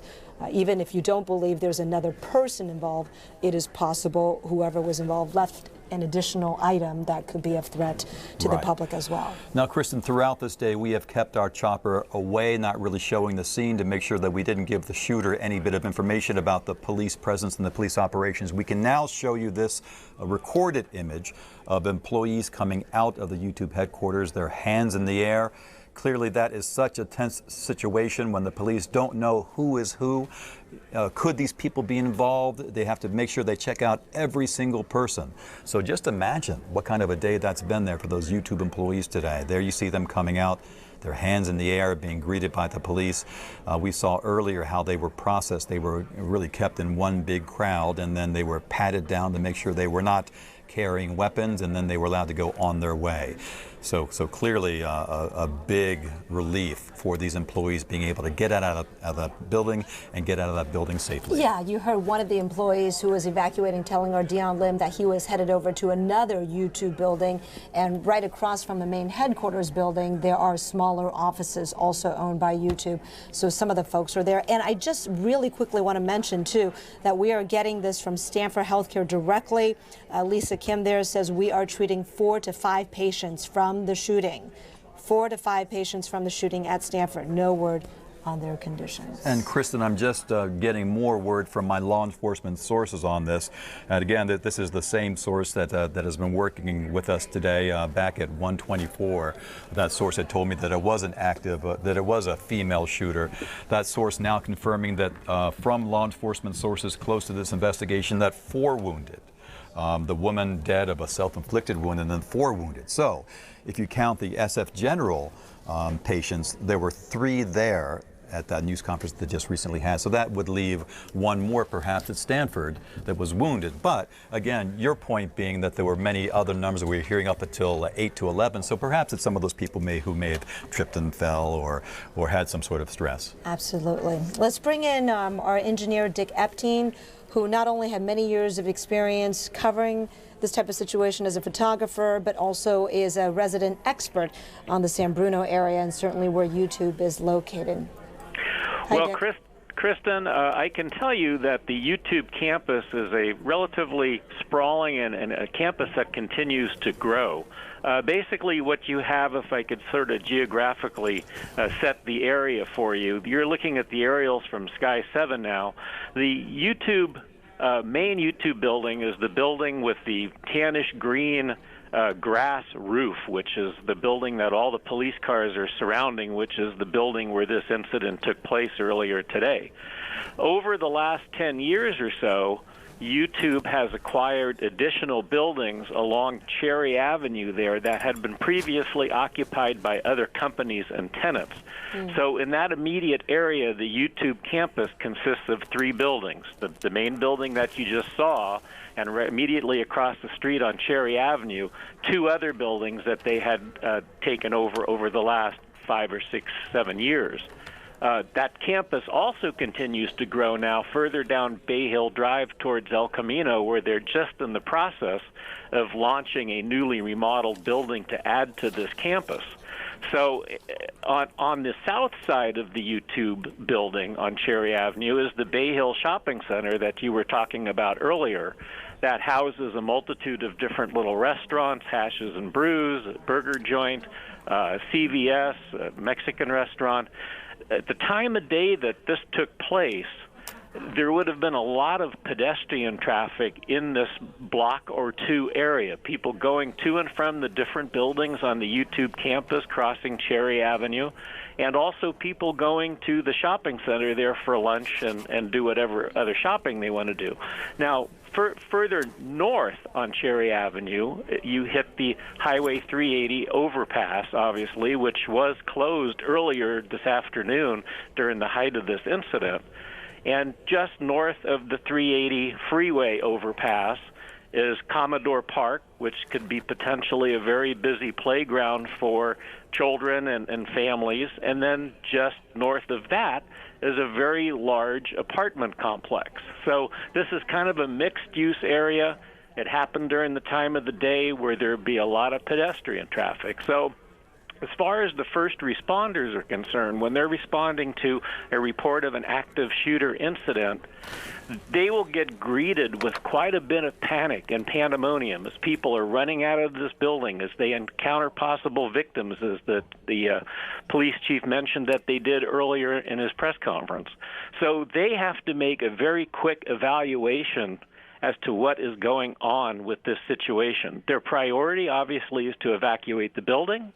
It's to locate the active shooter, if this is still something that's taking place, to determine whether or not hostages have been taken, and to act appropriately. Now, San Bruno Police Department is a relatively small department. You know, they probably had somewhere in the neighborhood of 5 to 9 or 10 officers on duty when this took place. So they relied very heavily on mutual aid from the surrounding cities, South City, Millbrae, Burlingame, the San Mateo County Sheriff's Office, which had a heavy response. The county sheriff's office sent their tactical entry team, their SWAT team, and they were instrumental in assisting the San Bruno Police Department and other units on scene, doing a very meticulous floor-by-floor search. Dan, you had a question? No, I'm sorry, Dick. But I did want to point out that I appreciate the rundown on how these things typically work. And we did hear it directly from Chief Ed Barberini, the San Bruno PD chief. He talked about how his officers went in, they found that first gunshot wound victim out at the front, and then went upon that task of clearing room to room, the SWAT teams going in, and then they found the second gunshot wound, which was self-inflicted, and it turns out that is the female shooter in this. And then later on, we found out 2 victims at an adjacent business. We're still trying to figure out what that adjacent business is. Now, you've worked with a lot of these emergency personnel in your time here, Dick. Are you hearing something specific about today, as opposed to the background? We appreciate that, but are you hearing something specific about what happened today? From what I heard unfolding on the police radio, this was a textbook response. The first responders did exactly what they were supposed to do.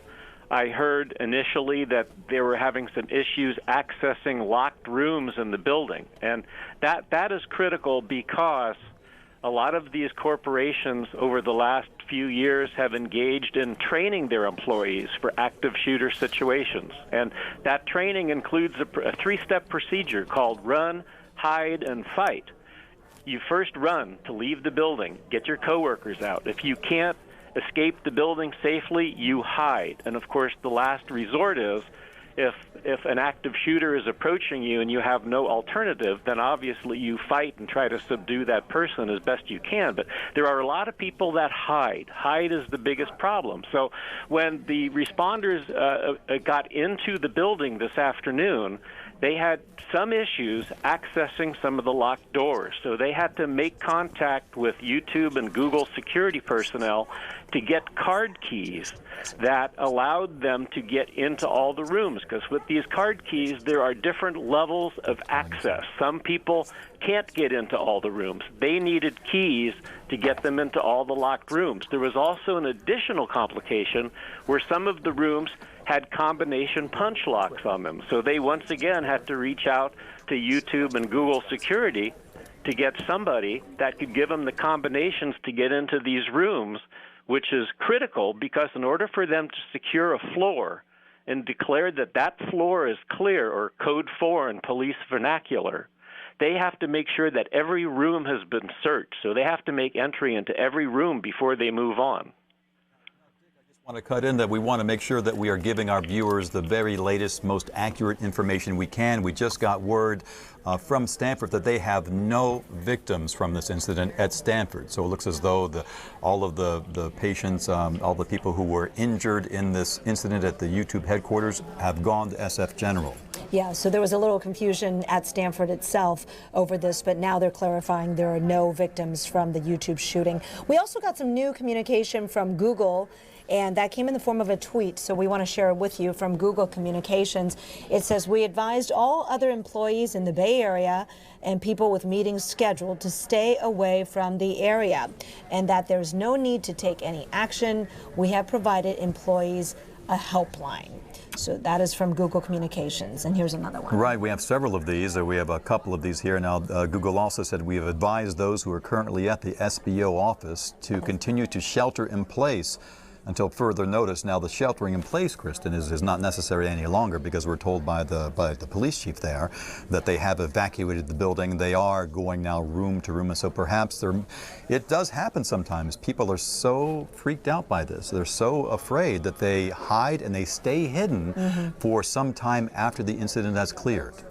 And SBO, of course, meaning San Bruno. All right, here's another one from Google Communications. "We continue to actively coordinate with local authorities and hospitals. Our security team has been working closely with authorities to evacuate the buildings and ensure the safety of employees in the area." So once again, buildings evacuated, but methodical search by police of each room still continuing at this moment to ensure, as Dan mentioned, you might sometimes find people who are so well hidden, who may be there hours later, that you want to make sure that they know it's safe to now come out now and get some water and much needed supplies. Exactly. And so here we have now we have been, as we said earlier, that we've kept Sky 7 away from the scene to make sure that we were not in any way affecting the law enforcement response to this. But now this is video from earlier. I want to make sure that we thank Dick Epting for his perspective on this. He has years and years both volunteering with emergency personnel, working on their radio communications, that sort of thing. He is just a font of information on incidents like this. You can see here, this is the law enforcement response. I mean, clearly it was huge. It was massive. We had San Bruno PD. Clearly, you've got the Sheriff's Department. You have ATF. I'm sure that you have the FBI watching this from a command center, from the Emergency Operations Center that will be launched in events like this, a potential mass casualty event. And there was a loss of life. We did hear reports earlier that it was larger, that the number of people injured was larger, but we are hearing now from SF General that there are 2 females there with injuries, and then 1 male in critical condition. From the San Bruno Police Chief, Ed Barberini, we understand that the 1 death today is the shooter, a woman. We are hearing reports, the LA Times and other sources as well, that this appears to have been a domestic situation, that they were shooting inside the building. We heard that some of the gunshots went from the building outside. And the police chief said that there were 2 victims at an adjacent business, and still that's another piece of the puzzle that has to be put together, Kristen. Yeah, I wanted to see if our producers can get back on the phone the owner of Hashes and Brews, because they're across the street, and some of the victims went directly into their office or their restaurant as they evacuated from YouTube. So if we can get Danny back to give us a sense of what it was like for the folks, that would be great. You know, and just take a look at this, Kristen. You know, we're pulling out here, but just a moment ago, you saw that close-up of the patting down. You know, these are YouTube employees who've been there expecting just a normal day. And imagine hearing multiple gunshots at your place of work, having to hide, to duck for cover, and then being able to make it out of the building, and then coming out with your hands up and getting patted down by the authorities before you can go home and go on your way and try to decompress and understand what's happened and really deal with it. Here we go back to that scene where they kept people all together. Some of them have their hands on their head. Maybe that's out of stress, but you can see here the police patting down every single person to make sure that they were not involved in this in any way, that they didn't have any weapons on them, that sort of thing. Clearly just a very tough day for these employees. I think it'd be useful to bring Dick Epting back into this conversation as we look at this video of police patting folks down. Each and every person, Dick, who came out of that building was patted down by police. Can you talk about that procedure, the motivation, and why that might be important, even if they believe that the lone person at work here was the woman, the shooter, who ended up shooting herself? Well, Kristen, a lot of the video that you're seeing was probably shot a little earlier as the situation was unfolding, but until the first responders get an accurate handle on, you know, how many suspects are there? Where are the suspects? Did they flee the scene? Are they still in the building? They have to search everybody that comes out of that building because pretty much everybody is treated to a great degree as a suspect until they're cleared. They want to make sure that the suspect isn't standing in line there somewhere trying to get out of the building themselves. You know, there's a possibility that perhaps, and I'm just saying perhaps, the suspect could have been a credentialed employee of the facility. So they could have very easily had gotten in one of these evacuation lines. So it's very important that anybody that leaves the building gets patted down and searched. So not only the building gets cleared, but also the perimeter and the streets are clear of people that are no longer considered suspects. Because, you know, early on, you don't know how many suspects you have. You don't know where the suspects are. So these situations are very rapidly unfolding in the eyes of the first responders. And like I said earlier, there's a lot of panic, not only on the part of the people evacuating from the building, but all the bystanders that are watching. Right across the streets is the Walmart.com headquarters, Walmart's facility. You know, these people are all looking out of their window, wondering what's going on, why there are 15 police cars and fire trucks and people walking out of the building with their hands up. It's very typical that the first responders, and we've seen this in past school shootings and various other mass shooting situations where you see the video of people coming out of the building, even students from schools, with their hands above their heads, with their hands up. That's because you have to very accurately determine who's a suspect, who's not, who's armed, who's not, and then as things progress, you get a better and better handle on the situation. Dick, thanks very much. That's Dick Epting, our engineer here at ABC7, who has a long history of working with emergency personnel. He knows so much about the radio communications, how these things work, how the law enforcement responds. And you know, Kristen, one thing that we often do in the news business, incidents like this, we check out broadcastify.com. And that is an online repository of all the radio traffic in different areas. And it's really quite remarkable around the country. You can listen live, but also they keep archives day by day, hour by hour, minute by minute. And we will be combing those very carefully for this event. And the LA Times is now quoting some of the early radio traffic from the dispatchers in San Mateo County before 1 o'clock. We had reports, the chief said it was 12:48 when officers were first on the scene. Now, one of the first calls from San Mateo County Dispatch said, shooter. Another party said they spotted someone with a gun. Suspect came from the back patio.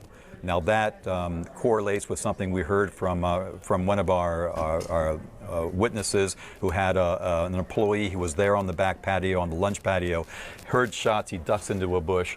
Further, the online radio traffic said address is 901 Cherry Avenue. That's there at the Google headquarters. Again, we have a report of a subject with a gun. They heard 7 or 8 shots being fired. This would be from the YouTube building.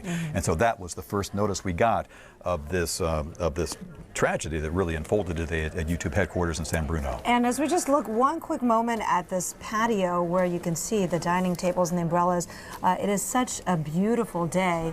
No doubt at the lunch hour, all the YouTube employees, many of them were enjoying their lunch outside, enjoying the sun and the camaraderie and the discussions on the patio, which really made it possibly easier for the shooter to have access to people versus on a rainy day if they were perhaps all inside.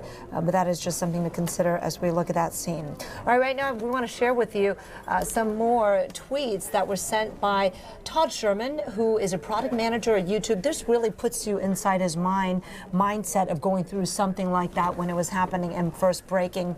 Look what happened as he recounted it, live tweeting. We were sitting in a meeting and then we heard people running because it was rumbling the floor. First thought was earthquake, a natural thing to think here in the Bay Area, right?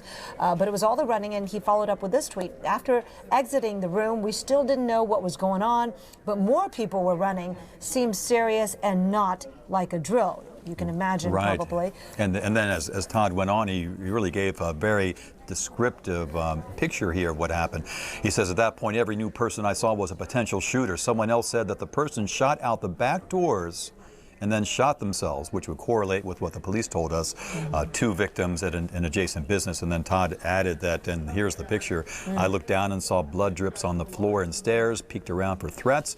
And then we headed downstairs and out the front, and Todd, he wrapped up with, oh, here you go, Kristen, this is another one. Yeah, police cruisers pull up, hopped out with rifles ready, and I told them where the situation was as I headed down the street to meet up with a couple team members. And finally, his ordeal ended a few minutes later with him saying, I am now in an Uber home.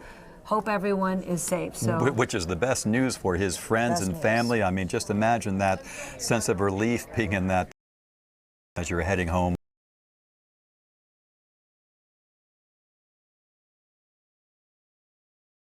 So all told here, on this YouTube shooting at the YouTube headquarters there in San Bruno, we had 4 victims. The shooter herself passed away from a self-inflicted gunshot wound. Then you have 3 other victims who are now at SF General. We have a male who's in the worst condition. He's in critical condition. He's 36 years old. We don't have any more details on him. Then we have a female who's 32 years old in serious condition, and then another female, 27, in fair condition. So, so Kristen, you know, we could kind of imagine what the picture was. I mean, if it turns out to be what these other reports are, a domestic situation, the shooter targets the male and then fires some other random shots and some other people get injured as well. They got in the way, they were there, they were nearby, yes. That's how it's looking, but you know, at this point we are speculating. It's based on some fact, but we won't really know the whole picture until we hear some more word from law enforcement. Right. At this point, they're not confirming the relationship between the shooter, who is deceased, and the other people who were shot. I want to give folks a little background and history on YouTube as a company. As you know, it's been in San Bruno since 2005. That's when the company was founded. Our Dick Epstein was talking about the rapid growth of the company in the past 13 years. Started with 1 building, and now it's several buildings in that area, that complex. And the headquarters, the biggest building, is actually where the shooting happened today. But as you know, it's a video sharing website, and it was so successful and so viral that Google bought the company for $1.6 billion in 2006. That was astronomical, only a year after the founding of the company by 3 young guys out of Silicon Valley. So since then, it was owned by Google, and then, of course, in recent years, Alphabet became the parent company, which owns the 2 subsidiaries of Google and YouTube. Google's Mountain View headquarters not affected by this today, although Google Communications has really taken charge of letting us know what's happening here today, working with law enforcement and coordinating the news and the employees, and just tweeting out that at this point, you know, if you have any business, any work in that area, it's over for the day. Stay home, be far away, be safe until they sort this all out. And as you see, Kristen, this is a live picture from our Sky 7 over the scene. The surface streets there are just totally stopped, obviously, as the police carry out their mission here, going room to room to room in a methodical search to make sure that there's no one else there, no one else involved, but also making sure there are no other people who are just terribly scared, hiding in a closet, hiding under a desk, and not aware that it's safe to come out. And hiding. Absolutely, that's a very good point. Yeah. And we saw earlier that the highway was even blocked off at some point, but here you see the police there, all on the scene, all sorts of members of different law enforcement agencies. We know that the San Bruno Police, of course, is involved, the Sheriff's Department, ATF on the scene. We know that the FBI, of course, is assisting as well. You know, we also want to just share a few more tweets coming in with our viewers. Our producers can also look at Nancy Pelosi's tweet. She has commented, House Minority Leader Nancy Pelosi. Look that up. In the meantime, we have Tim Cook, who is the CEO of Apple, of course. From everyone at Apple, we send our sympathy and support to the team at YouTube and Google, especially the victims and their families. The tech community in Silicon Valley, a very close one. So there's Tim Cook reacting today to the tragic shooting there at YouTube this morning, or this afternoon, I should say. You know, Kristen, I'd like to bring back our engineer, ABC7 engineer, Dick Epting. Now, Dick, you know, in this day and age, we live in an open society. We are allowed to walk into buildings without getting patted down, that sort of thing. And the YouTube employees that we talked to with Dion Lim there were reluctant to really talk about what sort of security is there. But from what police are telling us, this gun woman was able to walk in from a patio, open fire, and some of the shots actually went from outside the building. My question to you is, Dick, is any idea of what the security is there at the YouTube headquarters? Do they really embrace that open concept, or is this day and age really affecting the idea of security at YouTube? It's my belief that their buildings and their campus are card key access buildings. In other words, they're really not open to the public. In that patio area, which is just to the left of the frame that you're seeing from Sky 7 now and above that driveway, which allegedly is where this incident took place, that patio area is also in a secure area. There's some locked gates that go up there, card key combination entry, that type of thing. So I do not believe that this was an open campus as far as the members of the general public. So, there's always a possibility maybe somebody tailgated in behind an employee with a badge, or maybe this person had credentials. You don't know. And it really it's a reminder in this day and age that you can't hold the door for the person behind you. You really have to make sure that you know who's going to be following you into the door, into work. So, Dick, have you heard any more from your colleagues in the emergency field? Anything more from law enforcement about what went on today, or what is underway right now? Well, what they're going to have to do now that the building is in the process of being secured, and it's my understanding that that's pretty much the case at this point, they're going to have to process this facility as a crime scene. They're going to have to try to duplicate the direction of travel and investigate, as you were saying, just how did this person get into the building. They could have gone up if just below my name there on the video you're seeing now, there is, just above the garage, there is a staircase that goes up to that patio, but that staircase is also gated. So, if somebody really wanted to get back there, they could probably scale the fence if they were athletic and get back there.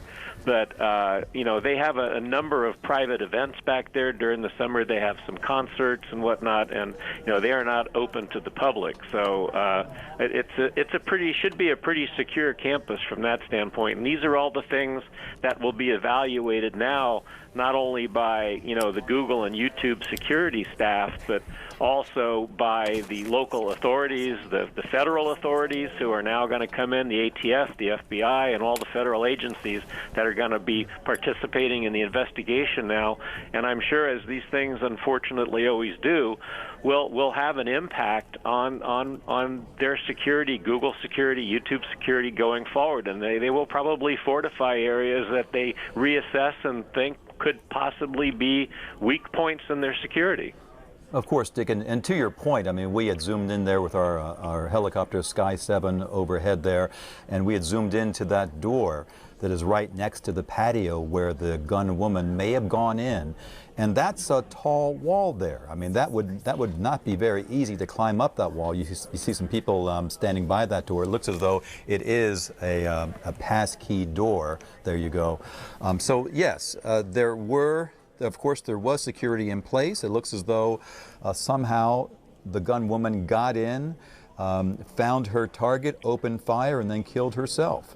Well, and I can tell you for certain that members of the public can't get in through that door, because I've been in that very spot at that door with my family as they use a very famous smartphone-based game that requires going out and hunting in various locations, and there is a gym for that game inside the YouTube property that you have to get close to access that gym to play the game, and that gate is as far as you could get to getting within a reasonable distance of where that fictitious gym is located. Dick, thanks so much. That's ABT7 engineer Dick Epting. Now, Kristen, of course, this incident at the YouTube headquarters in San Bruno is getting reaction from around the country, including the president. Yeah, let's take a look at some tweets just out. President Trump now speaking out about it. He says, was just briefed on the shooting at YouTube headquarters in San Bruno, California. Our thoughts and prayers are with everybody involved. Thank you to our phenomenal law enforcement officers and first responders that are currently on the scene.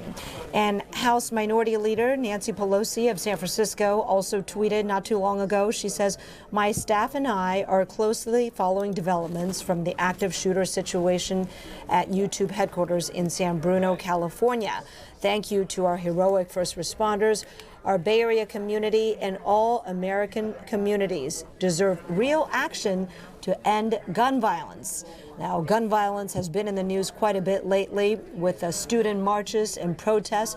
So no doubt this situation with the shooting at the YouTube headquarters in San Bruno today will add more fuel for the fire in the debate over gun violence and what to do about it, which is a hot political button here in the U.S. Absolutely, Kristen. You talk about what might be the motivation to this.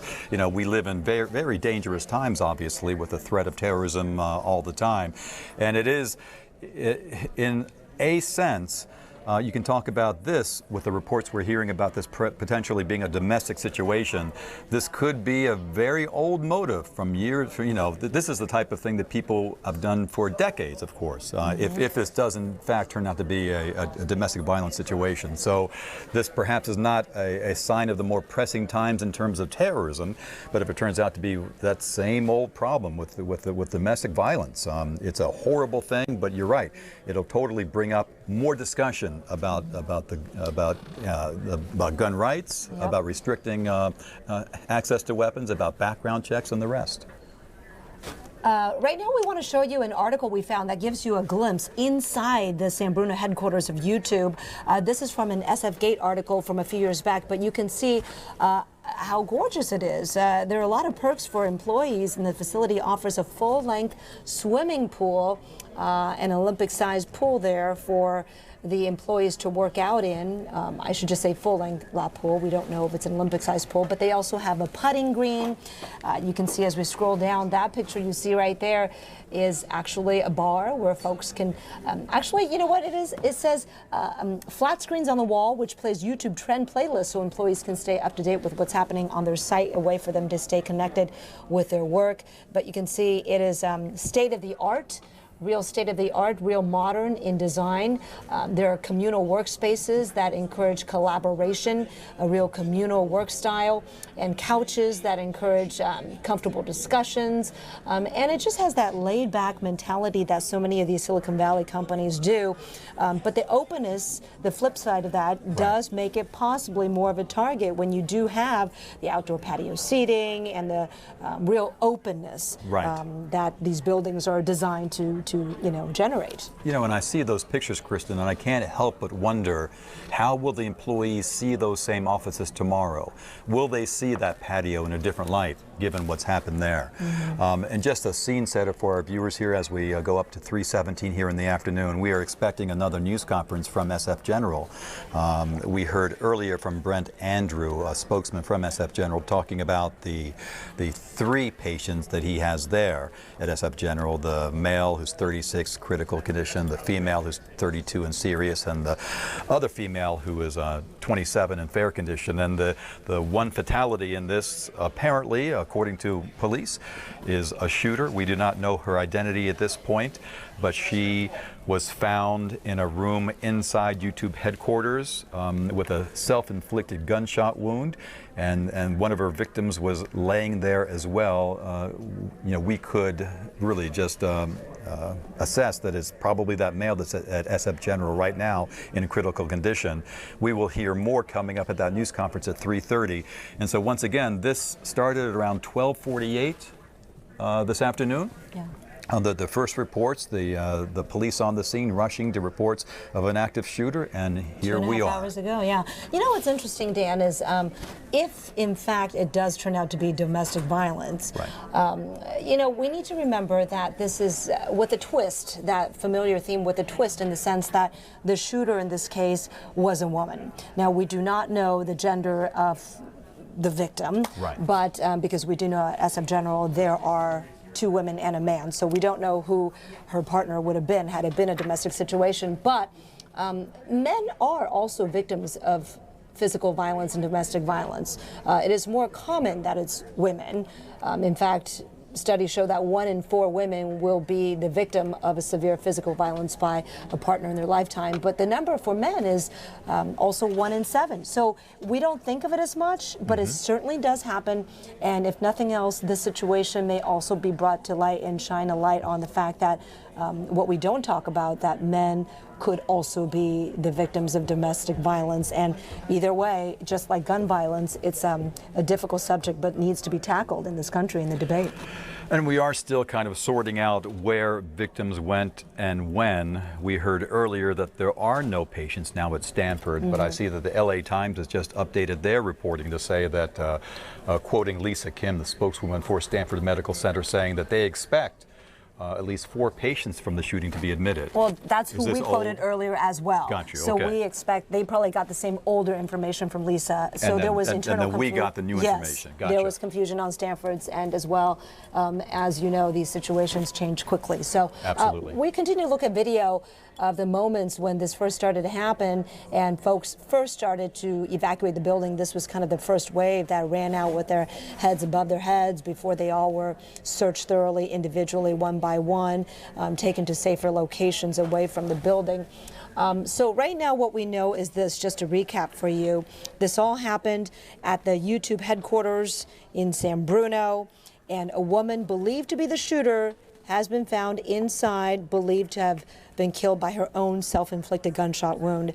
4 others total with gunshot wounds have been transported to hospitals, and we do understand that at SF General anyway, there is 1 man in critical and 2 women with lesser injuries, 1 in fair condition and 1 in serious condition. Right, and and as we piece this together and as we try to keep a tally of what's going on, it seems as though there were 4 victims total in this, right, and so the shooter herself is considered a victim in this, even though her injury was self-inflicted. So you have the one fatality, the gun woman who apparently killed herself after firing on her target, and then apparently firing some other shots which hit other people. And we're being told by that police chief, Ed Barberini of San Bruno PD, saying that there were 2 victims at adjacent businesses. So many questions. So my question there to that point is, were those people at adjacent businesses hit by gunfire that emanated from the YouTube headquarters, or did the shooter fire on the way into YouTube at this adjacent business? So clearly there are other questions that we need to work out here. Hopefully sometime soon. We are expecting the news conference from SF General at 3:30. Hopefully we'll hear something soon from Ed Barberini, the police chief at San Bruno PD, or maybe even from the Sheriff's Department or the ATF. We don't know at this point what sort of weapon was used, Kristen, right? We do not know. There's no specific word on the type of firearm used. We just know that it was a firearm and that the woman died from the self-inflicted gunshot wound from her firearm. It is interesting. We were talking about the card key entry at such a building. There has been no word yet as to how this woman got onto the premises. Right. We are waiting for more clarification on that. And we did, though, hear from the police chief that he kind of gave us a play-by-play of how the officers responded, saying that there was one victim with a gunshot wound at the front, and then as the officers went in, that they found the shooter in another room at YouTube headquarters, dead from that self-inflicted gunshot wound, and then a victim there on the floor as well, and then found 2 other victims at adjacent buildings. So, and we heard that the gun woman started at the patio, went inside of YouTube headquarters. So we're getting kind of a hazy picture at this point of what happened. And as the day wears on with some of these new news conferences from both the hospital and from law enforcement, we should get a clearer picture. That's the patio there that you can see that we believe was where this all started. It finished inside the building. And of course you saw so many pictures of the dozens upon dozens of YouTube employees who were escorted out, hands up, patted down, processed to make sure that they were not part of this, that they were not involved. This is a live picture from Sky 7. Officers are just giving everything else a once-over. One more time, checking to make sure that there's no one left behind. Sometimes in these scenes you see people who are just so terrified of what happened, and rightly so. After hearing that gunfire at your own place of business, and now they are going through a room-by-room check just to make sure that the scene is totally clear. They will process this as a crime scene and piece together the evidence about what actually happened. We got a lot of great information from that news conference that San Bruno Police Chief Ed Barberini held not too long ago. So for our viewers who are just joining us now and learning about the YouTube shooting, let's go ahead and replay that news conference back for you. Hi, my name is Ed Barberini. I am the police chief with the San Bruno Police Department. And what I'd like to do is just give you a quick briefing and a timeline of what we know now and where we're at this point. So if you'll bear with me, information is coming in. It's obviously a very fluid situation, and we're doing the best we can to keep everybody up to date. So at 12:46 p.m. this afternoon, San Bruno Police Department received numerous 911 calls regarding gunshots at the YouTube campus located on Cherry Avenue in our city. San Bruno Police arrived on scene at 12:48 and immediately began a search for a possible shooter or suspect. Upon arrival, officers encountered numerous employees fleeing from the building. It was very chaotic, as you can imagine. We did encounter one victim.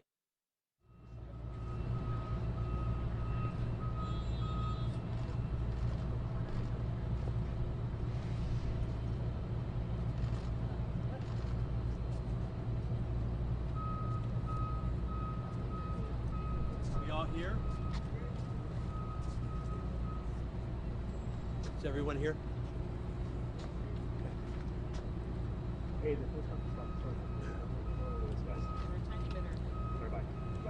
we are. Well, let me tell you what I'm going to do before we get started. We're going to give you the conditions of the patients we have. We're going to give you an update tonight. Sure. We'll give you an update tonight if there are factors that change that are significant. If not, we'll give you a full update tomorrow morning. Okay, so we don't anticipate that there'll be great changes tonight. So step up a little closer, Brent. I sure will. Yeah, I was just talking. I wasn't talking yet. So everyone here? Yep. Okay, good. So I want to give you. Oh, thank you. Thank you very much. Thank you. Thank you, doctor. I want to give you the conditions of the patients we've received from the incident at YouTube headquarters in San Bruno. We've received a total of 3 patients, and we do not expect additional patients from this incident. We have 2 females and 1 male. The females are ages 32. That patient is in serious condition. We have a 27-year-old female in fair condition. And we have a 36-year-old male who is in critical condition. As I said, we do not expect additional patients from this incident. I will give you further updates tonight if there are significant updates to be given. If not, I will give you a full update tomorrow morning.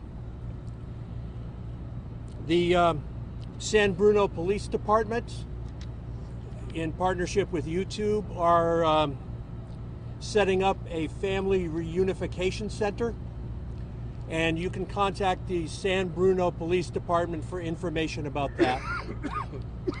I'd like to introduce you to Dr. Andre Campbell, who's been a trauma surgeon here at Zuckerberg San Francisco General for many, many years. He's going to discuss with you the types of injuries we've seen and the effects of those injuries. Good afternoon. My name is Dr. Andre Campbell. I'm a trauma surgeon here at the Zuckerberg San Francisco General Hospital. Once again, we are confronted with the specter of mass casualty situation here in the city and county of San Francisco, where we've now had 3 victims who have come in that we've taken care of. This is unfortunate, and it continues. You think that after we've seen Las Vegas, Parkland, the Pulse nightclub shooting, that we would see an end to this, but we have not. But I'll just say a couple things. First of all, San Francisco General Hospital, Zuckerberg San Francisco General Hospital, is the only level 1 trauma center in San Francisco. But it means that we receive all the victims who get injured, and these victims came from just south of San Francisco, which is part of our catchment area. But we stand ready 24/7 to care for anyone who is injured, whether it's from gunshot wounds today, from falls, from car accidents, from bikes, from all the other things that we do regularly here at the Zuckerberg San Francisco General Hospital. So what happened was we were activated, and when we get activated here, when you have a mass casualty situation, what happens is all the doctors, the nurses, the therapists come down to the emergency room. We do an assessment and we do a triage, working with everyone, and we're able then to deal with all the patients that we had. And we're able to diagnose their problems, treat them, and make sure they get appropriate care. I can't tell you all the specific injuries, but I can tell you one thing, is that when people are shot either in extremities or in the chest, they have significant injuries from gunshots. We've seen a lot of injuries from handguns. We've seen injuries from AK-47s or AR-15s. These are not those today as far as we know, right? But what happens is that when they get shot, it creates a major crisis. What happens is we then have to be activated and care for them. The trauma system starts with the care that the patients receive in the field from our dedicated paramedics. They bring the patients to us after the police have secured the scene, which they did. Once they come in, then we do an assessment working with the trauma surgeons, the ED physicians, the nurses, and the anesthesiologists. We all get together. We do what is right for the patients. So we basically go through things from top to bottom, making sure we diagnose their injuries and we take care of them. And that's what we do here at the Zuckerberg San Francisco General Hospital, the only trauma center in San Francisco. So I'll just tell you that that's what we do. That is what has happened, and I'll begin to answer the questions that you have. But once again, hold on. Once again, this is a terrible day in the United States when once again we have a multiple casualty situation that has confronted us here at the Zuckerberg San Francisco General Hospital. Can you confirm that these are gunshot victims? Yes. Yeah, they're gunshot victims. And what kind of, do you have any indication of what kind of gunshots? I don't have indication for that. And can you tell us the nature of the wounds? No, I can't tell you the details of each of the wounds. I could just tell you what he told you about the injuries they had. You have ruled out automatic, semi-automatic weapons. I have not ruled out anything because I have to ask the people at the scene. I thought you said there was no AK-47 or. Well, that you could tell me that. I don't know that. Doctor, what does critical mean? Critical means that the chance that they could die. Can you specify what critical and serious condition actually determines? So usually stable means that they have minor injuries, right? Critical means that they've had more life-threatening injuries, either truncal injuries or extremity injuries. Truncal means the chest and abdomen in this area here, or the head, right? So that means that they've had some kind of penetrating injury there, and then it sort of goes. So then critical means that they've had injuries where they've sustained a blood loss related to some of the injuries that they've had. So critical, can you talk It's really about, for you guys we do that, right? So can you tell for us, us, everybody gets shot as critical, you right? can't tell us where the gunshot went? No, I can't. That would be violate HIPAA. Would you want me to do that? Absolutely not. Wouldn't want me to do that, right? No, absolutely You have to behave today. Yeah. Right? Are these patients stable? Can you talk Yeah. into the mic when you're talking? I know. He told you what the conditions are of the patients. Dr. Campbell, why Yes. do you think there's not going to be a significant change between now and this evening or perhaps tomorrow? Say again. Why is what? Why do you think there is not going to be a significant change in their condition between now and later tonight? Brett said maybe if there is a change, we'll come back and update you. We're not necessarily confident there will be. Why is that? So I'll tell you that trauma patients are very active. Now, when things change, they change from moment to moment. So right now, we've stabilized the condition. We put the patient in the appropriate place, but they can start to bleed. And they start to bleed, then we have to operate on them. We have to do other things to do them. And that's basically our best guess right now. But it can change at any moment. That's why we put people where they need to be so they can be monitored. Okay. Dr. Campbell, are there families by their side? Say again? Surgery? No, No surgery? no for surgery. Even the critical patient? They have not in surgery yet. Are there families by their side? I don't know that. Are they going to surgery, sir? No, They're not going to surgery? not right now. Are these patients awake? Are they aware of what happened? Yes, they are. All three? Yes. Did they say anything you can relate to us, sir? Say again? Anything you describe about their reaction? No, other than shocked like we are every time these terrible things happen. Can you tell us the process of whenever you guys receive a patient of this level, what's your process? What do you guys get into? Okay, so just a little bit of education for a moment. So what happens is, sorry about that, every time someone comes in, we use these techniques called advanced trauma life support, which has been pioneered for the last 30 or 40 years. Right, basically what we do is we go from top to bottom to do an assessment. We look at their airway, whether or not they're breathing, right, whether or not we look at the airway, if they're breathing in and out, if they're breathing, moving their chest wall, if their blood pressure, the pulse is stable.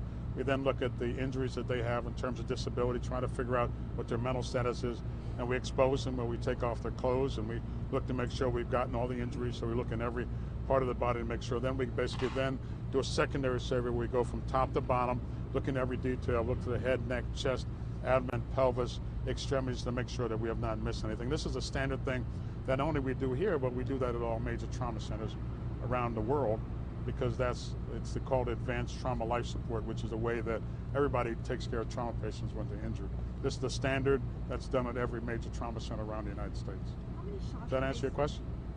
How many shots did they sustain? How many what? Shots. Do you know? I don't know. I don't know that number. I don't know the number. Just want to confirm again to you, they have not been in surgery? They have not been in surgery.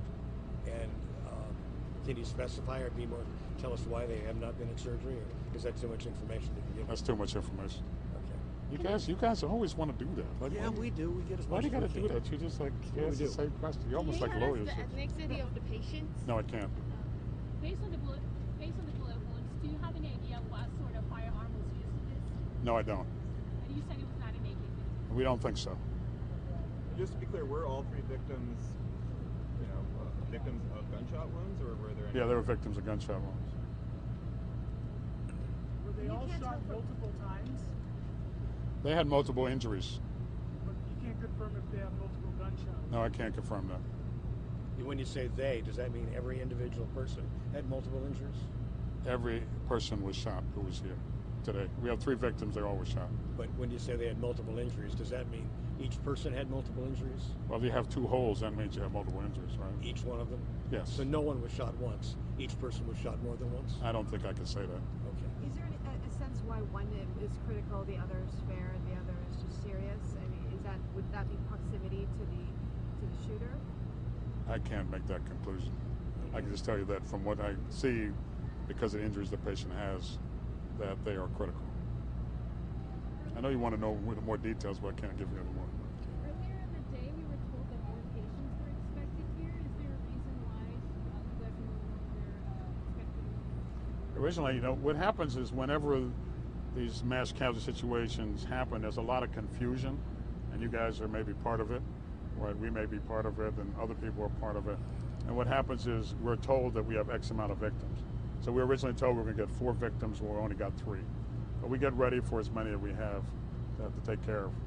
That's kind of what we do. We get ready for everyone else. We mobilize all the teams that need to be done to make sure we're ready to take care of any patient who's injured. And that's what any trauma center does when we get a call that we have a mass casualty incident, so more than 1 patient coming in. But the reality is that last week we had a mass casualty situation here. The week before we had another. I didn't see all these cameras out here today. Those last week when I was here, right? I didn't see that, right? So that's the problem, right? You know, when something like this happens, which is terribly unfortunate, then you guys come out. But the reality is we have to deal with this all the time. We have to deal with the families, the injuries. We have to deal with this constantly, and it's quite unfortunate, right? Because everybody gets hurt. It's important that we make sure we take care of them. We do the best we can for everyone every day. Speaking of families, sir, are the families of the victims here? I don't know that. Is the emergency area still under lockdown? Do you know that part? It is. It's still under lockdown. How long will it remain that way? Not long. Do you expect that to change within the hour? We'll let you know. Yeah. Well, I honestly can't speculate about that. So maybe 1 or 2 more questions. Yes. Is it possible that any of the previous patients might be going into surgery anytime soon today? I can't speculate on that, but I could say that if they need it, we'll do it. Right now, we don't have to do it. Right now, we don't have to do it. Doctor, when you say this happens all the time, you don't usually see us out here. Are you referring to gun violence happens all the time? Now I'm talking about you, the press. Right. Gun violence happens every day throughout the United States. Happens here in San Francisco, happens in the Bay Area, happens all over the country. Right, but I don't see you guys out here because I'd like to make sure that people know that we got a serious problem that we need to address. You know, I don't have all the answers, but I could say that we need, at least we're having a discussion about it nationally, I think, which is a good thing. But this is a real problem. What's it like dealing with this every day? It's hard. Okay. But So we got to go. Let's stop there. Again, if there are significant changes tonight, I will outreach to the media and let you know about the changes. Otherwise, you can expect to hear from me tomorrow morning when I will give you a complete detail of our status tomorrow morning. These victims expected to stay overnight, all 3? I can't speculate on that. Okay? Doctor? Yes. Yeah. Expecting your experience that these patients will all be here overnight? I can't answer that either. Yeah. But I want to thank you all for coming and thank you for answering questions. And I hope we're able to help you. I know there's some things that we couldn't answer satisfactorily for you, but we did as best we could. Thank you for your time. Thank you for coming out. We appreciate it. We'd love to ask you. You do that all the time.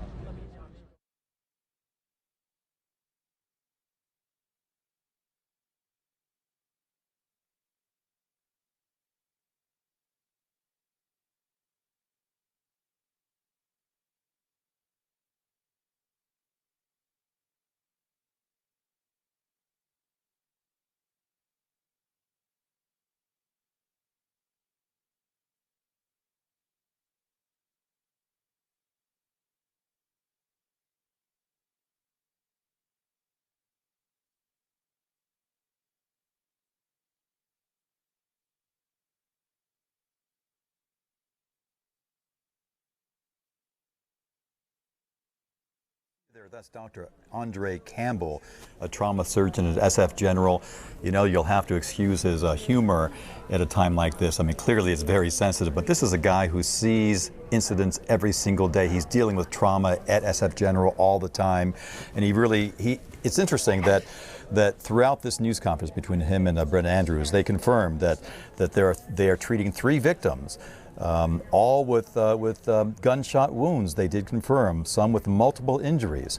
A 32-year-old female in serious condition with gunshot wounds, a 27-year-old female in fair condition with gunshot wounds, and a 36-year-old male in critical condition. Now, one very telling thing, it was kind of a slip of the tongue, but Dr. Campbell said at one point, it doesn't appear to be an AK-47 or an AR-15. So it appears from what he said, or at least what he knows at this point, that these were not wounds inflicted by a semi-automatic rifle. He was a little hesitant about coming right out to say, citing Right. HIPAA, which is, of Right. course, the privacy law that protects victims or patients' privacy. But he did border on the political in saying this is a terrible day in America. Not that anybody would disagree with that. However, there was a passionate tone to what he was saying with regard to the guns and the shooting and the gun violence. And this is a man who deals with gun violence on a regular basis in the trauma center there at SF General, the only level 1 in San Francisco that handles these incidents. You know, when you talk about the politics, Kristen, I mean, we have received a statement from Senator Dianne Feinstein on the shooting at YouTube headquarters this afternoon. Yes, in fact, what she said is, my stomach sinks with every active shooter alert, and my thoughts and prayers are with the victims and families of today's shooting at YouTube headquarters. She goes on to say, we simply must take meaningful steps to stop these shootings and stem the tide of gun violence in our communities. We are a nation awash in guns. While we have just 4% of the world's population, we have 42% of the world's guns. Something must be done. You know, and she makes the point that, you know, that we have become used to these scenes. We've become used to these aerial shots of whether it be a school or a business, these mass casualty events. We are used to these things happening. We're used to those scenes of the people with their hands over their head being patted down. And only in America, in Senator Feinstein's words, are people evacuating the scene of a shooting with their hands on their heads, a familiar sight.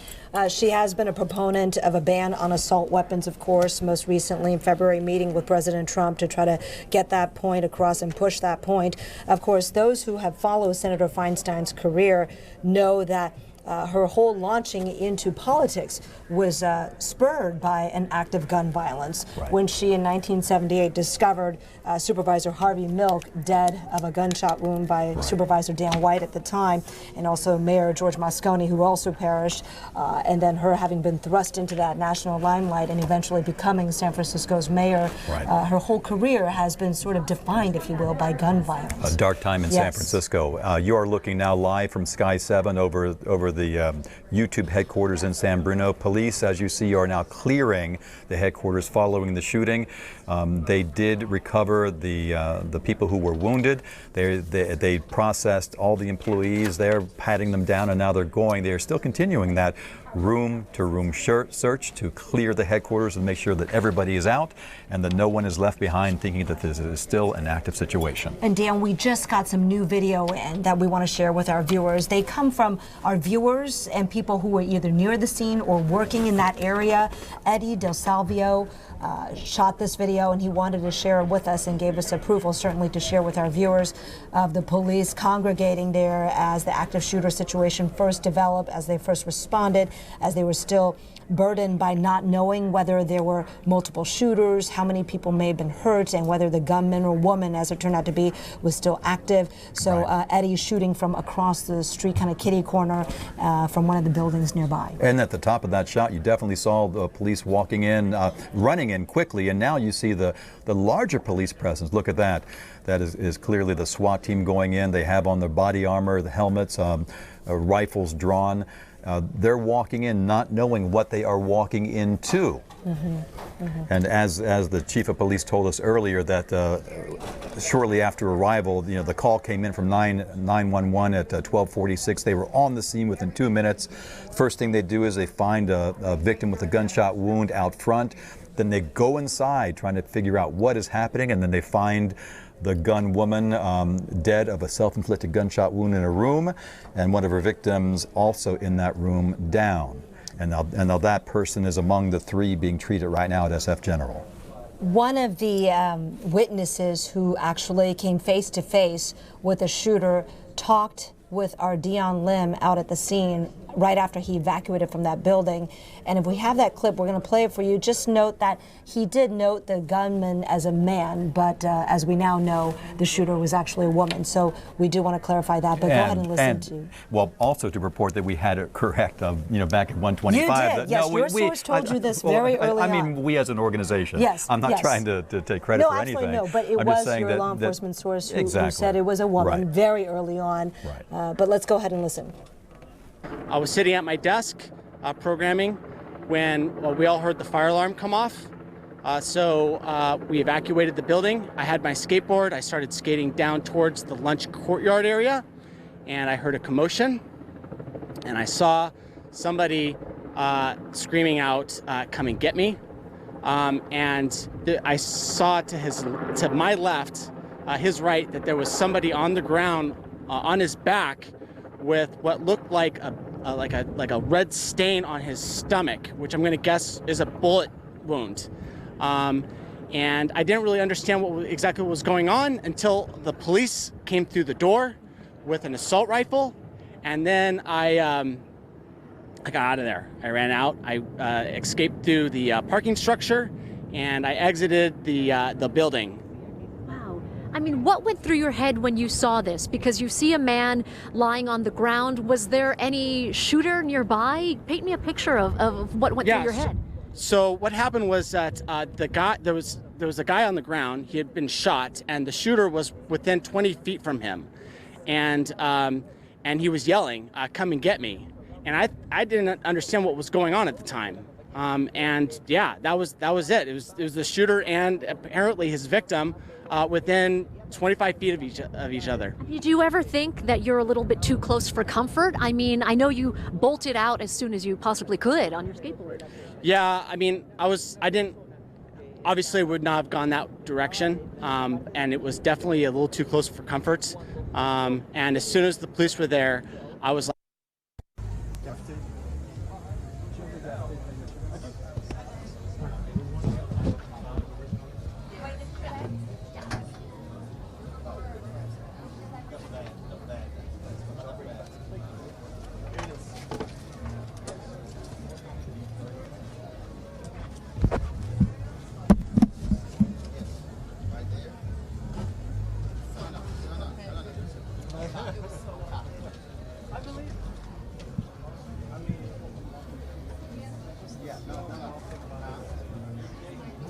Rudy, when you get pretty, I want a picture with you. Absolutely. Okay. Are you still doing Friday, Saturdays? I'm doing the 90th. Oh, congratulations. Thank you. I never get to see TV anymore. I know, right? Think about having to work. Catch you when I'm walking the street.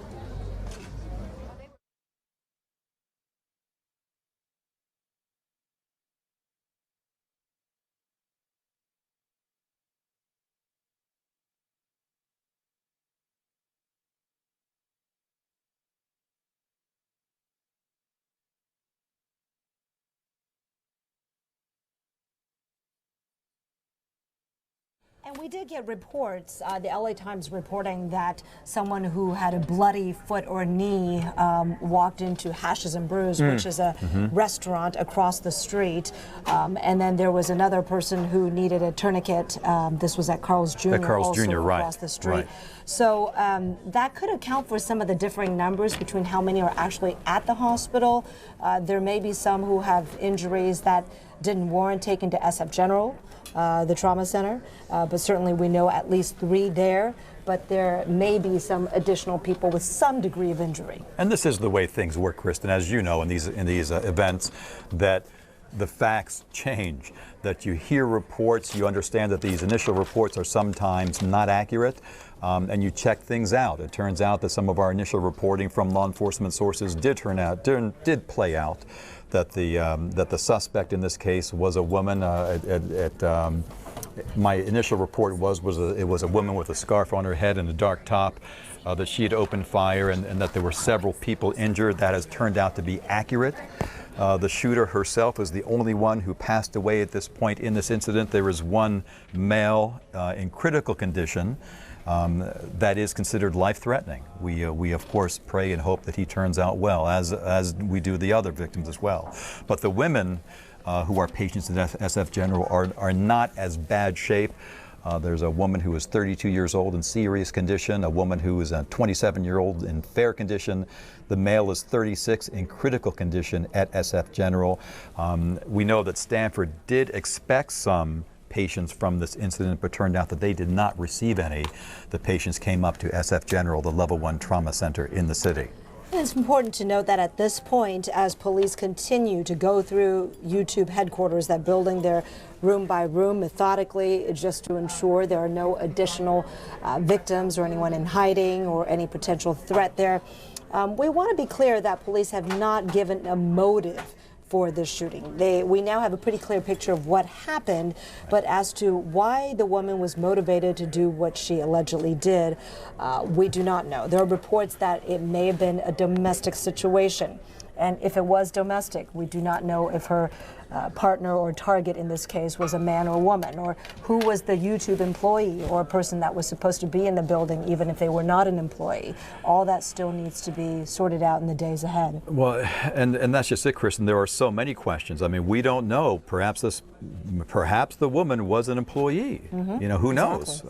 We don't know this at this point. I mean, you just kind of assume that it was someone from the outside, but we have seen instances like that shooter in San Francisco, at the UPS facility, right? Yes. It was an employee who had a grudge against the managers. So you never know in this instance, and in these early hours after an active shooter situation where the scene is now secure. You're looking live at Sky 7 over YouTube headquarters in San Mateo County in San Bruno. You never know early in these instances exactly what the background is, her motivation for doing this. We have heard that it may be a domestic situation, but that is yet to play out. And hopefully when we hear some more from law enforcement, hopefully today, typically in these situations, they do hold more news conferences, especially before I would say the evening news at 6. We have ABC 7 News at 4 coming up here in just a moment. But we have heard the last, I think, from SF General for today, confirming that they are treating 3 victims there. The doctor there, Dr. Andre Campbell, the trauma surgeon, saying that there were multiple injuries for a single patient. In his words, if there are 2 holes, there are 2 injuries. He did say that. Right. So we want to let you know, our viewers know, that we are preempting World News Tonight at this time. You would normally be seeing our network program, but due to this breaking news, the shooting at YouTube headquarters in San Bruno, we are going to just stay on the air for you. We are not going to take a break, so we're going to continue and go straight into our 4 o'clock newscast. Our reporters have all been out there, and photographers, crews gathering information, talking to a lot of witnesses, people who escaped that frightening situation, as well as investigators at the scene. So we'll be able to give you a much more complete picture as we try to fill out the holes here and try to figure out what happened today. How did it come to be that the world's #1 video sharing site has become the site of the latest workplace shooting, scene of mass shooting, although our indications that it was just 3 or 4 people, it still qualifies as a mass shooting incident here. And certainly that is how SF General is treating it, and another case that will be debated for many years in terms of the political ramifications, and certainly in the near future whether anything will be done, any political will or motivation by people on both sides of the gun violence issue, and domestic violence may come to light as well. Right, and it was very quick online, especially in the Twitterverse. There were people were just trying to imagine what could have been the reason that someone would target YouTube. They were saying, well, maybe they're cracking down on the gun videos on YouTube, and so that's the reason that someone would do it. And then we started to hear reports that perhaps this is a domestic violence situation. Yeah, we do have a statement in now from one of the co-founders of YouTube, founded in 2005 by 3 young guys. Chad Hurley's one of them, and he tweeted, "Praying for my friends at YouTube." That's what he tweeted, but so many people have responded to his tweet with thoughts and prayers and well wishes and condolences, just that something this tragic has happened at the place that he and 2 friends founded back in 2005 and then proceeded to sell 1 year later to Google for an astronomical $1.6 billion. This is kind of at the frontier of the Silicon Valley revolution, and YouTube is one of the defining names of some of the innovation in the Valley. So for this to happen right here at home in Silicon Valley, at the heart of it, has been just stunning for everyone in the industry. Tim Cook of Apple, CEO, tweeted as well, condolences. It's just really been reverberating throughout the Valley. Absolutely. And Kristen, another step that's underway right now is to help these employees deal with this on an individual level. You know that YouTube is going to be bringing in counselors, offering some mental health screening, some assistance, some counseling. Clearly, this is a huge ordeal to go through for each and every one of these employees. And as I said before, that you can't help but wonder whether they will walk in those doors tomorrow and see them in a whole different light. And you wonder what it's going to take for them to get past this, to move on, to somehow erase the violence that has happened at their headquarters that they go to every day, and to move on and put this in the place that it is, and to get back to doing what they love to do. Well, it's definitely going to take time, that is for certain. And Dan, as you know from reporting on these situations, the security at the building.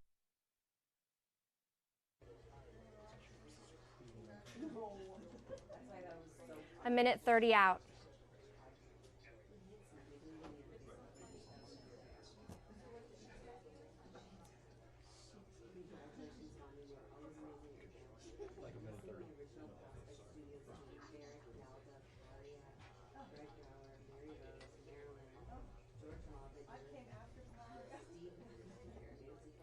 Yeah. 1 minute out. 1 minute out.